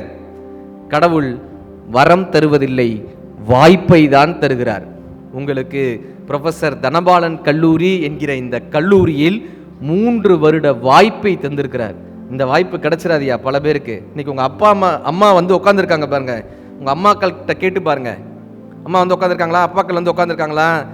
அவங்க காலகட்டத்தில் எத்தனை பேர் 12வது தாண்டி இருக்காங்கன்னு கேட்டு பாருங்க. பக்கத்தில் உட்காந்துருக்காங்கல்ல, 8வது எத்தனை பேர் தாண்டிருக்காங்கன்னு கேட்டு பாருங்க. வயதுக்கு வந்துட்டாக்க பெண் குழந்தைகளை வெளியே அனுப்பவே மாட்டாங்க தெரியுமாங்க கிராமத்தில். எங்கள் கிராமத்தில் நான் பார்த்துருக்கேன். இன்றைக்கு என் பிள்ளைகள் உலகை ஆள வேண்டும் என்கிற பெரிய கனவோடு உங்கள் தாய்மார்கள் உங்கள் அருகே அமர்ந்திருக்காங்க. நான் சமீபத்தில் துபாய்க்கு ஒரு நிகழ்ச்சிக்கு போகிறேன். என் பக்கத்தில் இந்த மாதிரி ஒரு பொண்ணு உட்காடுறாங்க, கிராமத்து பொண்ணு. நான் என்ன நினச்சேன், இந்த பொண்ணுக்கு எப்படினாலும் இந்த சீட் பெல்ட் எல்லாம் போட தெரியாது, நம்மக்கிட்ட தான் கேட்பாங்கண்ணே இது எப்படி போடுறதுன்னு கேட்பாங்கன்ற மாதிரியான ஒரு மித்தில் உட்காந்துருந்தேன். ஃப்ளைட்டு டேக் ஆஃப் ஆச்சுல, அந்த பொண்ணு அழகாக சீட் பெல்ட்லாம் போட்டு ஒரு லேப்டாப்பை திறந்து வேலை பார்க்க ஆரம்பித்தாங்க. நான் ஆச்சரியப்பட்டு கேட்டேன், என்னம்மா பண்ணுற அப்படின்னு. ஒரு பெரிய எம்என்சி கம்பெனி பேர் சொல்லி அதில் வேர்ல்டு கோஆர்டினேட்டராக இருக்கேன், நான் பல நாடுகளுக்கு போய் பிஸ்னஸ் எடுத்துகிட்டு வரணும், அதான் என்னுடைய வேலை. ஓ, உன் பேர் என்னம்மான்னு? தமிழ் செல்வினே அப்படின்னாங்க. நீ என்னம்மா பண்ணுற, எந்த ஊருனே? தேனி பக்கத்தில் ஒரு ஊர் சொன்னாங்க. எங்கள் மதுரை தேனி பக்கத்தில் அந்த ஊர், நாங்கள் மதுரை ஏர்போர்ட்லேருந்து ஏறுறோம், தேனி பக்கத்தில் ஊர் பேர் சொல்கிறாங்க. நான் ஆச்சரியத்தோடு கேட்டேன், உனக்கு யாருமா இன்ஸ்பிரேஷன்? தேனியில் சாதாரணமாக உங்கள் அப்பா என்ன பண்ணுறாருன்னு. எங்கள் அப்பா புண்ணாக்கு வியாபாரிங்கன்னாங்க, புண்ணாக்கு வியாபாரம் பண்ணுறாரு. நான் கேட்டேன், உங்கள் அப்பா தான் உனக்கு இன்ஸ்பிரேஷனா? இன்னைக்கு இவ்வளோ பெருசாக சாதிச்சிருக்கேன், ஒரு புண்ணாக்கு வியாபாரியினுடைய மகளாக இருந்து தேனியில் ஒரு குக்கிராமத்திலிருந்து இவ்வளோ தூரம் சாதிச்சிருக்கீங்களே, உங்கள் அப்பா உனக்கு இன்ஸ்பிரேஷனா? அந்த பொண்ணு சொன்னா, இல்லைண்ணே இது உங்களுக்கான வார்த்தையா? இல்லைண்ணே, எனக்கு வள்ளி தான் இன்ஸ்பிரேஷன் தாங்க. வள்ளி யாருப்பா வள்ளின்னு? அண்ணே வள்ளி அந்த பொண்ணோட பாஷையிலே சொல்கிறேன். அண்ணே வள்ளியும் நானும் ஒன்னாப்புலேருந்து ஒன்றா படித்தோன்னே, ஒன்னாப்புலேருந்து 12ஆம் வரைக்கும் ஒன்றா படித்தோன்னே. இந்த கிராமத்தில் பார்த்தீங்கன்னா 10ஆவது வரைக்கும் ஒரு ஸ்கூல் இருக்கும், 11ஆவது 12ஆவதுக்கு வேறு இடத்துக்கு போகணும், வேறு ஸ்கூலுக்கு போகணும். அந்த பொண்ணு சொன்னால், அண்ணே 10ஆவது வரைக்கும் எங்கள் ஊரில் தானே படித்தோம், 11ஆவது 12ஆவதுக்கு நாங்கள் வேறு ஸ்கூலுக்கு போனோம். இந்த இப்படி போகும்போது பசங்கள்லாம் வம்பிழுப்பாங்கண்ணே, கையை பிடிச்சி இழுப்பாங்க, பசங்கள்லாம் வம்பிழுப்பாங்க. நாங்கள் எவ்வளவோ போராடி பார்த்தோம். வள்ளி போய் அவங்க அப்பாட்டக்கெல்லாம் சொன்னால் அவங்க வீட்டில் என்ன சொல்லியிருக்காங்க, உன்னை நாங்கள் அப்படி ஸ்கூலுக்கு போக சொன்னோமா, அப்படி உன்னை ஸ்கூலுக்கு போக சொன்னோமா, இப்படி போகணுன்ற அவசியமா அப்படின்னு அவங்க அப்பா அம்மா தடுக்கிறாங்க. இந்த வள்ளி என்ன பண்ணுறாங்கன்னா, ஊரில் இருக்க பெரியவங்கெல்லாம் கூப்பிட்டு இந்த மாதிரி எங்களை தொந்தரவு பண்ணுறாங்க, எங்களால் போய் படிக்க முடியலன்னு சொல்கிறாங்க. இந்த ஊரில் பஞ்சாயத்து தலைவர் இருப்பார்ல, அவர் பையன் அந்த கூட்டத்தில் ஒருத்தன். இப்போ அவர் வந்து இவங்க அப்பாவை திட்டுறாரு, வள்ளியோட அப்பாவை திட்டுறாரு. என் பையன் உன் வீட்டுக்கு வந்து உன் பொண்ணு கையை பிடிச்சிருத்தானா? அவர் பேசுகிற நியாயத்தை பாருங்க. வீட்டுக்கு வந்து கையை பிடிச்சிருத்தானா? உன் பொண்ணை வீட்டில் அடக்கி வைக்க தெரியல, நீ அனுப்பி விட்டுட்டு எங்களை பேசுறியான்னு இவங்க பேசுகிறாங்க. இப்போ வள்ளியோட அப்பா வந்து வீட்டில் அவ்வளவு கத்துறாரு. அந்த பொண்ணால் தான் உரிமையையும் சொல்ல முடியாமல், அப்பாவையும் எதிர்த்து சொல்ல முடியாமல், ஊருக்கிட்டையும் நியாயம் கேட்க முடியாமல், அந்த பசங்களையும் எதிர்க்க முடியாமல் வள்ளி பூச்சி மருந்தை குடிச்சிட்டானே. இந்த பொண்ணு சொல்கிற, வள்ளி பூச்சி மருந்தை குடிச்சானே. வள்ளி இறந்தப்ப எங்கள் ஸ்கூல்லேருந்து அத்தனை பேர் வந்தாங்கண்ணே. எங்கள் ஹெட் மாஸ்டரு வள்ளியை பார்த்துட்டு மயக்கம் போட்டு விழுந்துட்டாங்கண்ணே, உடம்பு பார்த்து மயக்கம் போட்டு விழுந்துட்டாங்க. எங்களோட படித்த அத்தனை பொண்ணுங்களும் அழுதாங்க, எல்லாரும் அழுதாங்கண்ணே. நான் மட்டும் அழவே இல்லைண்ணே. நான் வள்ளியை பார்த்துக்கிட்டே இருந்தேன், நான் மட்டும் அழவே இல்லைண்ணே. சாகரதானே தீர்வு? அந்த பொண்ணு கேட்டாங்க, சாகரதானே தீர்வு? வள்ளிக்கும் சேர்த்து நான் படித்தேனே, 12ஆவதுல மதுரை மாவட்டத்தினுடைய 2வது மாணவியாக செல்வி தேர்ந்தெடுக்கப்படுறாங்க. அந்த பொண்ணுக்காகவும் சேர்த்து நான் படித்தேன். அவங்களுக்கு மதுரையில் ஒரு பெரிய காலேஜில் இடம் கிடைக்கிது. இப்போ இதே பிரச்சனை அவங்க வீட்டில் வருது, நீங்கள் போய் படிக்கக்கூடாதுன்றாங்க, தேனியிலேருந்து மதுரைக்கு போய் படிக்கக்கூடாதுன்றாங்க. அந்த பொண்ணு என்ன தெரியுமா பண்ணுறாங்க, காலேஜில் ஸ்கூலில் தான் கூட படித்த அத்தனை பேரையும் கூப்பிட்டுட்டு, டீச்சர்ஸ் எல்லாம் கூப்பிட்டுட்டு அவங்க வீட்டு வாசலில் போராட்டம் நடத்துகிறாங்க, தர்ணா போராட்டம். நான் போய் படிப்பேன்னு போராட்டம் நடத்துகிறாங்க. அத்தனை டீச்சர்ஸோட சப்போர்ட்டோட மதுரையில் அந்த காலேஜில் போய் சேர்றாங்க. இன்றைக்கு அந்த செல்வி என்கிற பெண்ணினுடைய ஒரு மாத வருமானம் 7 லட்சம் ரூபாய், நம்ம ஊர் காசுக்கு 7 லட்சம் ரூபாய். இது பெரிய விஷயம் இல்லை, செல்வி சொல்லக்கூடிய விஷயம் இது பெரிய விஷயம் இல்லை. நான் படித்து இப்படி வந்தேன் இல்லைண்ணே, எங்கள் வீடு மாறிடுச்சு இல்லைண்ணே. அதுக்கப்புறம் செல்வியினுடைய வருமானத்தினால அவங்க வீடு மாறிடுச்சு, அப்படியான வீடாக மாறுது. யாரெல்லாம் கூடாதுன்னு சொன்னாங்களோ அவங்களாம் செல்வியை கொண்டாடுறாங்க. இந்த செல்வி சொல்கிறாங்க, அண்ணே நான் படித்து வந்ததுக்கப்புறம் எங்கள் கிராமத்தில் இந்த செல்வராஜோடைய பொண்ணு படித்து இப்படி பெரிய ஆள் ஆயிட்டால, அப்போ நம்ம பிள்ளையும் படிக்க வச்சோன்னா நம்ம குடும்பம் மாறிடும்னு சொல்லி எனக்கு அப்புறம் எங்கள் கிராமத்தில் 16 பொண்ணுங்க இன்ஜினியரிங் படித்தாங்கண்ணே. எனக்கு அதுதானே எனக்கு கிடைச்ச ஒரு மிகப்பெரிய சந்தோஷம் தான். எனக்கு அப்புறம் அத்தனை பேரை படிக்க வச்சாங்கண்ணே, 10ஆவது தாண்டி அதுக்கப்புறம் என்னை பார்த்து அத்தனை பேர் படிக்க வச்சாங்கண்ணே. அதுதான் என்னுடைய வெற்றினாங்க. இப்போ நீங்கள் வந்திருக்கீங்கல்ல, இது உங்களுடைய வாழ்க்கையின் வெற்றி மட்டுமல்ல, உங்களை பார்த்து ஒரு 4 பேர் வருவாங்க. இந்த பொண்ணு படிச்சாப்பா, இவன் வாழ்க்கை மாறிடுச்சு, இந்த பையன் வந்தாயா அவன் வாழ்க்கை மாறிடுச்சு, இந்த காலேஜில் சேர்ந்தாங்க அவங்க வாழ்க்கை மாறிடுச்சு. இப்படியாக ஒரு 4 பேரினுடைய வாழ்க்கையை நீங்கள் மாற்றிவிட மாட்டீர்களா என்கிற ஒரு பெரிய கனவு தான் இந்த நிகழ்ச்சியை. இப்படியான ஒரு விதைகளை உங்களுக்கு தூவிட்டோன்னா இந்த 3 வருஷத்தை நீங்கள் பயன்படுத்திட மாட்டீங்களா? இதுதான் செல்ஃப் லேர்னிங். ஏதோ ஒரு வகையில் ஒரு போராட்டத்தை, ஒரு மாற்றத்தை கல்வியால் மட்டும்தான், தொடர் உழைப்பால் மட்டும்தான் கொடுக்க முடியும். இன்னைக்கு நீங்கள் இருக்கீங்கல்ல, இந்த சொஃபஸ்டிகேட்டட் லைஃப், நீங்கள் பிறந்ததே 2000ற்கு பின்பு பிறந்தவர்கள் வாழ்க்கையில் பெரிய போராட்டங்களை சந்திச்சிருக்க மாட்டீங்க. கரண்ட்டு கட்டாயி பார்த்துருக்கீங்களா? ஃபேன் ஓடாமல் இருந்து கரண்ட்டு கட்டாயி அரிக்கன் லைட்லாம் ஏற்றி பார்த்துருக்கீங்களா? உங்கள் அப்பா அம்மாட்ட கேளுங்க, தெரியும். இங்கே எத்தனை பெண் பிள்ளைகளுக்கு 2 வீலர் ஓட்ட தெரியும்? 2 வீலர் ஓட்ட தெரியுமா? கை தூக்கலாம், நல்லா தூக்குங்க. உங்களுக்கு 2 வீலர் எடுத்து ஓட்ட தெரியுதுல்ல? சரி, எத்தனை பெண் பிள்ளைகளுடைய அம்மாவுக்கு 2 வீலர் ஓட்ட தெரியும்? எத்தனை கைகள் குறையுது பார்த்தீங்களா? சரி, இந்த அம்மாக்களினுடைய அம்மாக்கள் எத்தனை பேருக்கு 2 வீலர் ஓட்ட தெரியும்? அந்த அம்மாக்களினுடைய அம்மாக்கள் 2 வீலரை பார்த்துருப்பாங்களா?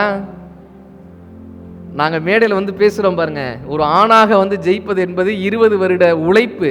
இந்த பெண்கள் கல்லூரியில் உட்கார்ந்துருக்கீங்கல்ல, இது 2000 வருட போராட்டம். 2000 வருட போராட்டம். ஒரு ஒரு ஒரு பெண் வளர்ந்து வருவது என்பது 2000 வருடம் தலைமுறையை தாண்டி உங்களுக்கு இந்த வாழ்க்கை கிடைச்சிருக்கு. நான் சார்கிட்ட கூட சொன்னேன், எனக்கு ரொம்ப பிடித்த கவிதை ஆதவன் தீட்சண்யா எழுதியிருப்பார். என் முப்பாட்டன் காட்டை திருத்தினான், என் பாட்டன் கழனியை திருத்தினான், என் அப்பன் வயலை திருத்தினான், நான் தண்ணீர் ஊற்றுகிறேன், நீ வெறும் அறுவடையை மட்டும் செய்கிறாயேன்னு கேள்வி கேட்டிருந்தார். நீங்கள் அறுவடை செய்யக்கூடிய காலகட்டத்தில் வந்து இருக்கீங்க. எவ்வளவு பெரிய போராட்டங்களை தாண்டி இந்த வாழ்க்கை நமக்கு கிடைச்சிருக்கு தெரியுமா? நம்ம என்ன சொல்லுவோம்? காலம் காலம் பொன் போன்றது சொல்றோமா? காலம், நான் இன்னைக்கு சொல்லிட்டு போறேன், காலம் பொன் போன்றது இல்லை, உயிர் போன்றது. தங்கம் போச்சுன்னா சம்பாதிச்சிடலாம், தங்கம் தொலைஞ்சிச்சுன்னா என்ன பண்ணலாம்? சம்பாதிச்சிடலாம். இன்னைக்கு என்ன தேதி? ஜூலை 17. போச்சுன்னா திரும்ப சம்பாதிக்கலாம் முடியாது, போச்சுன்னா போச்சு தான். ஏரோப்ளேன் ஏன் கண்டுபிடிச்சான்? டயத்தை மிச்சப்படுத்துரு. கரெக்டா? கார் எது கண்டுபிடிச்சோம்? டயத்தை மிச்சப்படுத்துருக்கு. இந்த மிக்சி கிரைண்டர்லேருந்து எது கண்டுபிடிச்சாங்க? டயத்தை மிச்சப்படுத்துருக்கு. சரி, மிச்சப்படுத்தின டயத்தை நம்ம என்ன பண்ணுறோம்? இப்படி காலமாக நமக்கு கண்டுபிடிப்புகள் கண்டுபிடிச்சு நேரத்தை மிச்சப்படுத்தி கொடுத்தாங்களா? நேரத்தை மிச்சப்படுத்தி கொடுத்தாங்க. இப்போ அம்மா கிட்ட கேட்டு பாருங்க, அம்மா ஒரு சட்னி அரைக்கணும்னா அம்மியில் வச்சு வீட்டுக்காரரை திட்டிக்கிட்டே அரைக்கணும், அப்போ தான் அது அரைப்பட்டு கரெக்டாக வரும். என்னம்மா, ஒரு சட்னி அரைக்கிறதுக்கு அவங்களுக்கு 2 மணி நேரம் ஆகும். இன்னைக்கு மாறிடுச்சா? இன்னைக்கு எவ்வளவோ காலங்கள் மாறிக்கிட்டே வருதா? இவ்வளவு கண்டுபிடிப்புகள் நமக்கு என்ன பண்ணுச்சு? காலத்தை மிச்சப்படுத்தி கொடுத்துருக்கா? மிச்சப்படுத்தின காலத்தை என்ன பண்ணுறோம்? ஃபேஸ்புக்லேயும் இன்ஸ்டாகிராம்லேயும் ஸ்க்ரோல் பண்ணிகிட்டு இருக்கோம். யாராவது ஏதாவது ஒரு போஸ்ட் போட்டாங்கன்னா அதே இதை நம்மளும் பண்ணணும்னு ரீல்ஸ் போட்டுக்கிட்டு இருக்கோம். 6 10க்கு 10ன்னு டான்ஸ் ஆடி. கரெக்டா? மோனிகான்னு ஒரு பாட்டு வந்துருக்கு சார். என்கிட்ட கேட்குறான், நீங்கள் என்ன சார் எப்போ பார்த்தாலும் பேசிகிட்டே இருக்கீங்க, ஒரு வாட்டி டான்ஸ் போடுங்க சார்ன்றான். யாராவது ஒருத்தர் ரீல்ஸ் போட்டுட்டா நம்மளும் அதுக்கு டான்ஸ் ஆடி ரீல்ஸ் போட்டுக்கிட்டு இருக்கோம். கரெக்டா? இன்னைக்கு சொல்லிட்டு போகிறேன், செத்து போனவங்களை என்ன சொல்லுவோம்? செத்து போனவங்களை என்ன சொல்லுவோம்? காலமானார். கரெக்ட், காலமானார் சொல்கிறோமா? ஹி பிகம் டைம் அப்படின்றோம். காலமாவது வேறு, காலாவதி ஆகிறது வேறு. எங்கள் தாத்தா வாழ்ந்த காலத்தில் தான் தந்தை பெரியார் வாழ்ந்தார். எங்கள் தாத்தா வாழ்ந்த காலத்தில் தான் காஞ்சி பெரியவர் வாழ்ந்தார். எங்கள் தாத்தா வாழ்ந்த காலத்தில் தான் காமராசர் வாழ்ந்தார். எங்கள் தாத்தா வாழ்ந்த காலத்தில் தான் நேரு வாழ்ந்தார். இன்றைக்கி எங்கள் தாத்தா வெறும் படமாக இருக்கார், மற்றவங்கெல்லாம் பாடமாக இருக்காங்க. நாம் வாழக்கூடிய காலத்தை சரியாக பயன்படுத்தி என்றால் நாம் காலமாகி கொண்டு இருக்கிறோம் என்ற அர்த்தம். சரியான முறையில் பயன்படுத்தணும்னா, இல்லை நான் காலாவதி ஆக்கிட்டு இருக்கோன்னு அர்த்தம். இந்த காலத்தை ஃபேஸ்புக்லேயும் இன்ஸ்டாகிராம்லேயும் உட்காந்து நோண்டிக்கிட்டே இருந்தோம்னா, ஸ்வைப் பண்ணிக்கிட்டே இருந்தோம்னா போகிறது ரீல்ஸ் கிடையாது, நம்ம வாழ்க்கை போகிறது ரீல்ஸ் கிடையாது. போயிட்டே இருக்கா? 1800களில் 1875 இந்த ரோடுகள்லாம் இன்றைக்கி நம்ம பார்க்குறோம்ல, இப்படிப்பட்ட விளக்குகள் இப்படி இருக்கே, இப்படி ஒரு விளக்குகள், இப்படியான ஒரு அரங்கம், இப்படியான விஷயங்கள் கிடச்சிருக்குல்ல. அமெரிக்காவில் தாமஸ் ஆல்வா எடிசனுடைய பிறந்த நாள் அன்னைக்கு கரெக்டாக 2 நிமிஷம் கரண்ட்டை கட் பண்ணுவான். இருட்டாக இருக்கும். அமெரிக்கர்கள் சொல்லுவாங்க, எடிசன் என்கிற ஒருவன் இல்லை என்றால் இந்த உலகம் இப்படி தான் இருக்கும். இந்த தாமஸ் ஆல்வா எடிசன் ரோட்டில் நடந்து வராரு. ரோட்டில் ஸ்ட்ரீட் லைட்லாம் இப்போ கிடையாது, தீப்பந்தம் ஏற்றி வச்சுருப்பாங்க, பூரா கருகி சாம்பல் குப்பை இப்படி கிடக்கும் ரோடு பூரா. அப்போ எடிசன் யோசிக்கிறாரு, ஒரு குப்பை இல்லாத, ஒரு சாம்பல் இல்லாத, ஒரு குப்பைகள், இந்த கரும்புகை இல்லாத ஒரு விளக்கை நான் கண்டுபிடிப்பேன்னு எடிசன் சொன்னார். எல்லாரும் சிரிச்சாங்க. எப்படியா கண்டுபிடிக்க முடியும்? நெருப்பு இல்லாமல் எப்படியா வெளிச்சம் வரும்? எப்படியா அப்படியான விளக்கை கண்டுபிடிக்க முடியும்னு 1 வருஷம் 2 வருஷம் இல்லை, 4 வருடங்கள் போராடுறாரு. 4 வருடம் போராடுறாரு. 4 வருடத்தில் 2000 முறை தோர்த்திருக்காரு சார். 2000 முறை தோர்த்திருக்காரு. பல்பு கண்டுபிடிப்பாரு, டம்முன்னு வெடிச்சிரும், அது போடுவாரு, எரிஞ்சிரும். இப்படி ஒவ்வொரு முறையும் அவருடைய லேபே எரிஞ்சிருக்கு. 2000 முறை தோர்த்திருக்காரு. அவர்கிட்ட கேட்குறா, நீ பைத்தியமாயா? அவர் குடும்பம் கோச்சுக்கிட்டு போயிட்டாங்க. இப்படிப்பட்ட ஒரு பைத்தியத்தோட குடும்பம் நடத்த முடியாதுன்னு குடும்பத்திலேருந்து கோச்சுட்டு போயிட்டாங்க. தாமஸ் ஆல்வா எடிசன் சொல்கிறார், நான் 2000 முறை தோற்கவில்லை, 2000 முறையும் எதெல்லாம் செய்தால் இந்த விளக்கு எரியாது என்பதை நான் கண்டுபிடித்தேன். அவ்வளவு போராட்டம். அவ்வளவு போராட்டத்தில் 4 வருட போராட்டத்தில் டங்ஸ்டன் அப்படின்ற ஒரு ஃபிலமெண்ட்டுக்குள்ளே அந்த மின்சாரத்தை பாய்ச்சினா அது எரியும்னு ஒரு விஷயத்தை கண்டுபிடிக்கிறாரு. இப்போ அந்த பல்பு எரிஞ்சிருச்சு, வைக்கிறாரு, அரை மணி நேரம் பார்க்குறாரு, வெடிச்சிரும்னு நினச்சார். அரை மணி நேரம் பார்க்குறாரு, வெடிச்சிரும், வெடிக்கலை. 3 மணி நேரம் பல்பு எரிஞ்சிருச்சு. இவருக்கு ஆச்சரியம், வெடிக்கலை, எரியலை, பல்பு எரிஞ்சிருச்சு, தான் பல்பை கண்டுபிடிச்சிட்டோன்னு பெரிய ஆச்சரியம். மனைவியை எழுப்பினார் நைட்டு 1 மணிக்கு. பல்பு எரிஞ்சிருச்சுமா, வெளிச்சம் வந்துருச்சு அப்படின்னாரு. அந்த அம்மா அரை தூக்கத்தில் முழிச்சு பார்த்தாங்க. எரிஞ்சிருச்சா, ஆஃப் பண்ணிட்டு தூங்கியா, நைட்டு நேரத்தில் ஏயா பல்பை போட்டு என் தூக்கத்தை கெடுக்கிறாங்க. எடிசன் இதை பதிகிறாரு. இந்த சுற்றி இருப்பவர்கள் நம் மீது விமர்சனங்களை எய்தாலும் கூட நாம் முதலில் ஒரு விஷயத்தை செய்யும் போது வீண் முயற்சின்னு சொல்லுவாங்க. அதில் நம்ம ஜெயிச்சோன்னா விடாமுயற்சின்னு சொல்லுவாங்க இல்லையா? இந்த இடத்தில் நமக்கு இருக்க வேண்டிய மிகப்பெரிய விஷயம் தெரியுமா? ஜெயித்து காட்டுவது, ஜெயித்து காட்டுவது. அருணிமா சின்ஹா, இந்த வார்த்தையை கேள்விப்பட்டிருக்கீங்களா? உங்களை மாதிரியே ஒரு பொண்ணு அருணிமா சின்ஹான்னு, அவங்களுக்கு போலீஸ் ஆகணும்னு ஆசை. சீசன் பேஸ்கெட் பால் பிளேயர், கூடைப்பந்து வீராங்கனை. அவங்களுக்கு போலீஸ் ஆகணும்னு ஆசை. போலீஸ் அப்பாயின்மெண்ட் ஆர்டர் கிடச்சிருச்சு. ட்ரெயினில் போயிட்டு இருக்காங்க. திருடங்க செயின் ஸ்நாச்சிங்க்கு வருவாங்கல்ல, இந்த திருடர்கள் வந்து செயினை பறிக்க வராங்க. செயினை பிடிச்சி இழுக்கிறாங்க. அருணிமா சின்ஹா அவங்க போலீஸ் ட்ரைனிங் அட்டன் பண்ணவங்கள அடிச்சிடுறாங்க. ஒருத்தனை அடிச்சிட்டாங்க. அவன் என்ன பண்ணுறான், ஒரு 4 பேரை கூட்டிகிட்டு வந்துட்டான். 4 பேரை இவங்களால சமாளிக்க முடியல. இவங்களை ஓடுற ட்ரெயின்லேருந்து கீழே தள்ளி விட்டாங்க. ஓடுற ட்ரெயின்லேருந்து கீழே தள்ளி விட்டாங்க. இவங்க நேரமாக மற்றவர்களுடைய விதி அதெல்லாம் சொல்கிறோம்ல, இந்த பொண்ணுக்கு கால் மேலே ட்ரெயின் ஏறிடுச்சு. ஒரு காலை இழக்கிறாங்க. கால் மேலே ட்ரெயின் ஏறிடுச்சு. ஹாஸ்பிட்டலில் 6 மாதம் அன்கான்சியஸாக இருக்காங்க. கண்ணை திறந்து பார்க்குறாங்க. சீசன் பேஸ்கெட் பால் பிளேயர், கூடைப்பந்து வீராங்கனை, போலீஸில் அவங்களுக்கு அப்போ தான் போலீஸில் வேலை கிடச்சிருக்கு. எப்படி இருக்கும்? கண்ணை திறந்து பார்க்கும்போது ஒரு கால் இல்லை. எவ்வளோ ஏமாற்றமாக இருந்திருக்கும். வாழ்க்கையில் எவ்வளோ பெரிய கனவு எல்லாம் உடையுது. வாழ்க்கையினுடைய கனவே உடைஞ்ச அருணிமா சின்ஹா உடைந்து உட்கார்ந்துருக்காங்க. 4 நாள் ஆகுது, 5 நாள் ஆகுது. 6வது நாள் அவங்களுடைய கூடைப்பந்தனுடைய கோச் வரார். நான் உனக்கு ஏதாவது பண்ணணும்னு ஆசைப்படுறேன், என்ன பண்ணலான்னு கேட்குறாரு. அருணிமா சொல்கிறாங்க, சார் ட்ரைனிங் ஆரம்பிப்போமா சார் அப்படின்னாங்க. ட்ரைனிங் ஆரம்பிப்போமா சார்? ட்ரைனிங்கா? என்ன ட்ரைனிங் கேட்குறாரு. என்ன தெரியுமா ஆச்சரியம்? அருணிமா சொன்ன வார்த்தை, சார் நான் எவரெஸ்ட் சிகரம் ஏறணும்னு ஆசைப்படுறேங்கன்னாங்க. நான் எவரெஸ்ட் சிகரத்தை ஏறணும்னு ஆசைப்படுறேன். ஒரு கால் இல்லைங்க. அவர் ஆச்சரியப்பட்டு சொல்றாரு, ஏறு ஓன்னார். கோச்சு சொன்ன வார்த்தை ஏறு ஓன்னார். ஒற்றை காலை வைத்துக்கொண்டு செயற்கை கால் பொருத்தி நடக்க பழகுறாங்க, ஏற பழகுறாங்க.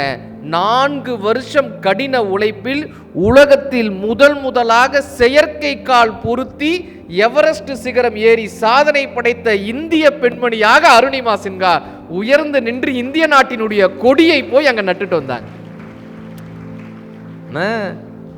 முடிஞ்சா வெற்றி பெறுவோன்றது முயற்சி கிடையாது, முடியும் வரை போராடுவோம்ன்றதான் முயற்சி. முடிகிற வரை போராடணும். மேடமோட பேரை கேட்டோடனே தான் எனக்கு ஒரு கதை ஞாபகம் வந்தது.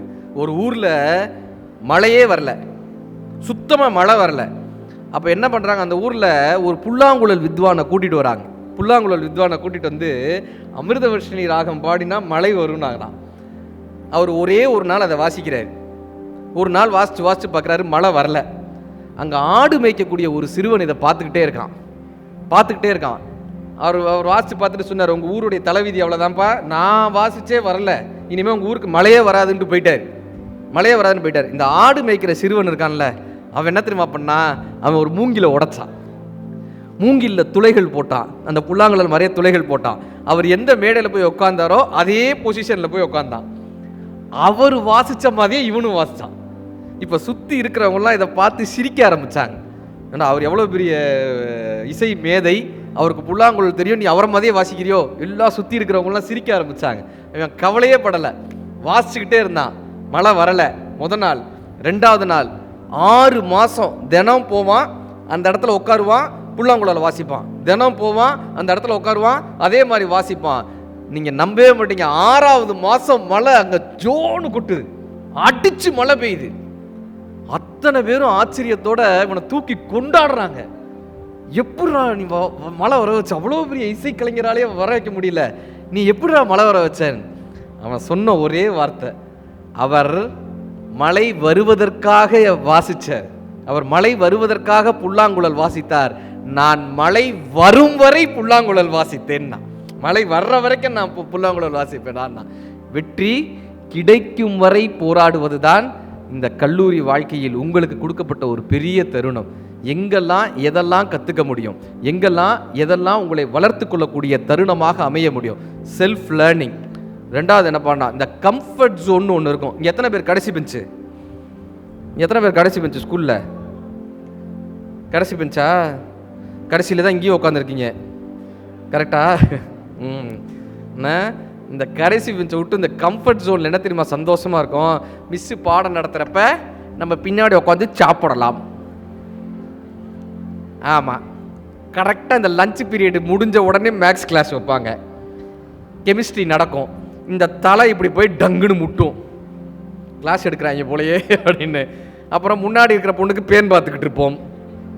இது எல்லாம் நடக்குமா? Comfort zone. எப்பயுமே ரிஸ்கி ஜோனுக்கு வரும்போது மட்டும்தான் நமக்கு வாழ்க்கைனா என்னன்னு புரியும். இந்த ஃப்ளைட் இருக்குல்ல, ஏரோப்ளைன் இருக்கா? ஏரோப்ளைன் தரையில் இருந்தால் சேஃப்டியாக இருக்குமா? ஏரோப்ளைன் தரையில் இருந்தால் சேஃப்டியா? எதுவும் ஆகாதில்ல. வானத்தில் பறந்தால் தானே ஆக்சிடென்ட் ஆகும். தரையில் இருந்தால் சேஃப்டி. கப்பல் கரையில் இருந்தால் சேஃபா? நடுக்கடலுக்கு போனால் தானே பிரச்சனையே. கரையில் இருந்தால் சேஃபா? ஆனால் ஏரோப்ளைனும் கப்பலும் அதுக்காகவா படைக்கப்பட்டிருக்கு? ஏரோப்ளைன் பறக்கிறதுக்காகவும் கப்பல் மிதக்கிறதுக்காகவும் தான் படைக்கப்பட்டிருக்கு. நான் சேஃபர் ஜோனில் இருப்போன்னு நினச்சிங்கன்னா வாழ்க்கையில் அடுத்த கதவுகள் உங்களுக்கு திறக்கவே திறக்காது. ஒரு வேடன் என்ன பண்ணாரா, 100 புறாக்களை கூட்டிகிட்டு வந்தார், ஒரு மைதானத்தில் அடைச்சார். பெரிய நெல்லு மூட்டை, நெல்லு கொடோனை அப்படியே நெல்லை கொட்டினார். இப்போ இந்த புறாக்களுக்கெல்லாம் அவ்வளவு சந்தோஷம்.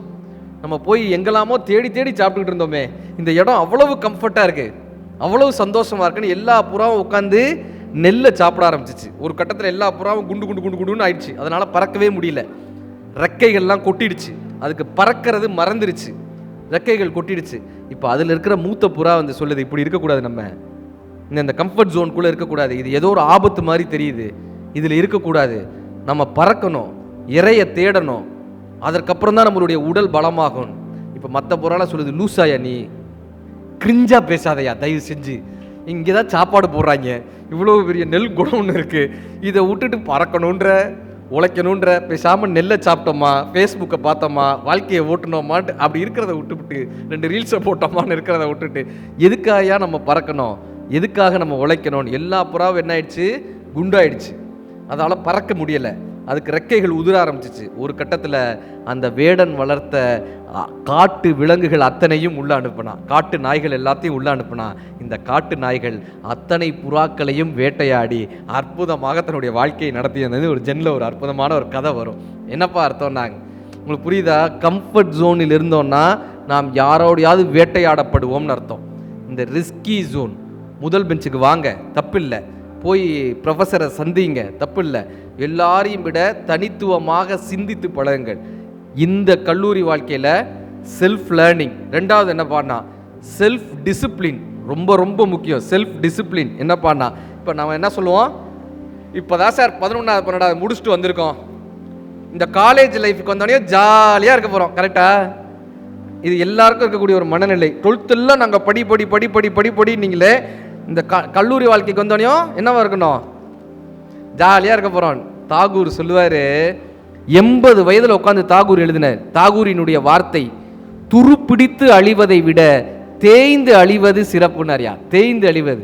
உனக்கு எந்த சப்ஜெக்ட் ரொம்ப கஷ்டமாக இருக்கும்? எந்த சப்ஜெக்ட் ரொம்ப கஷ்டம்? எல்லா சப்ஜெக்டும் தான் சிறப்பு. எந்த சப்ஜெக்டு? மேக்ஸா? வேற? தமிழா? சிறப்பு, அதுவும் ஒரு தானே, கரெக்டு, தமிழ். வேற?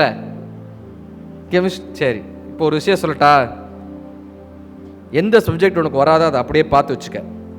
ஒருத்தர் அந்த சப்ஜெக்டில் எக்ஸ்பர்ட்டாக இருப்பாங்கல்ல, யாரோ ஒருத்தனால ஒரு விஷயத்தை அதை செய்ய முடியுதில்ல, ஒருவரால் ஒரு விஷயத்தை செய்ய முடியுதுன்னா அந்த விஷயத்தை நம்மாலும் முடியும். ஒருத்தரால் ஒரு விஷயம் செய்யவே முடியலைன்னா அது நம்மால் மட்டும்தான் செய்ய முடியும். நமக்கு உங்களால் மட்டும்தான் செய்ய முடியும். இந்த அவதார்னு ஒரு படம் வந்திருக்கு, பார்த்துருக்கியா? அவதார், ஜாக் சூலின்னு ஒருத்தர் ஒரு வெளி உலகத்துக்கு போவார், ப்ளூ கலரில் ஒரு மனுஷங்க வருவார். அந்த படம் பார்த்துருக்கீங்களா? அவதார் படம் பார்த்துருக்கியா? அதில் ஒரு டிராகனை அடக்குவாங்க, ஒரு கேட்சி பார்த்துருக்கியா? ஒரு டிராகனை போய் அடக்குவாங்க தெரியுமா? அந்த ஹீரோ போவார், ஒரு டிராகன் நிற்கும், இந்த டிராகனை அடக்குனாதான்ப்பா நீ வானத்தில் பறக்க முடியும்னுவாங்க, கரெக்டா? இந்த டிராகன் என்ன பண்ணும், அந்த ஹீரோவை அடிக்கும், அடித்து கீழே தள்ளி விடும், அவனை கொல்றதுக்கு பார்க்கும், அவனை மலை மேலேருந்து தள்ளும். இந்த டிராகன் தான் நம்ம சப்ஜெக்ட். நம்மளை சாவடிக்கும், நம்மளை அடித்து கீழே தள்ளும், மலை மேலேருந்து தள்ளி விடும். எந்த சப்ஜெக்ட் நமக்கு இந்த மேக்ஸ்ன்றதை பார்த்த உடனே அப்படி இருக்குமா?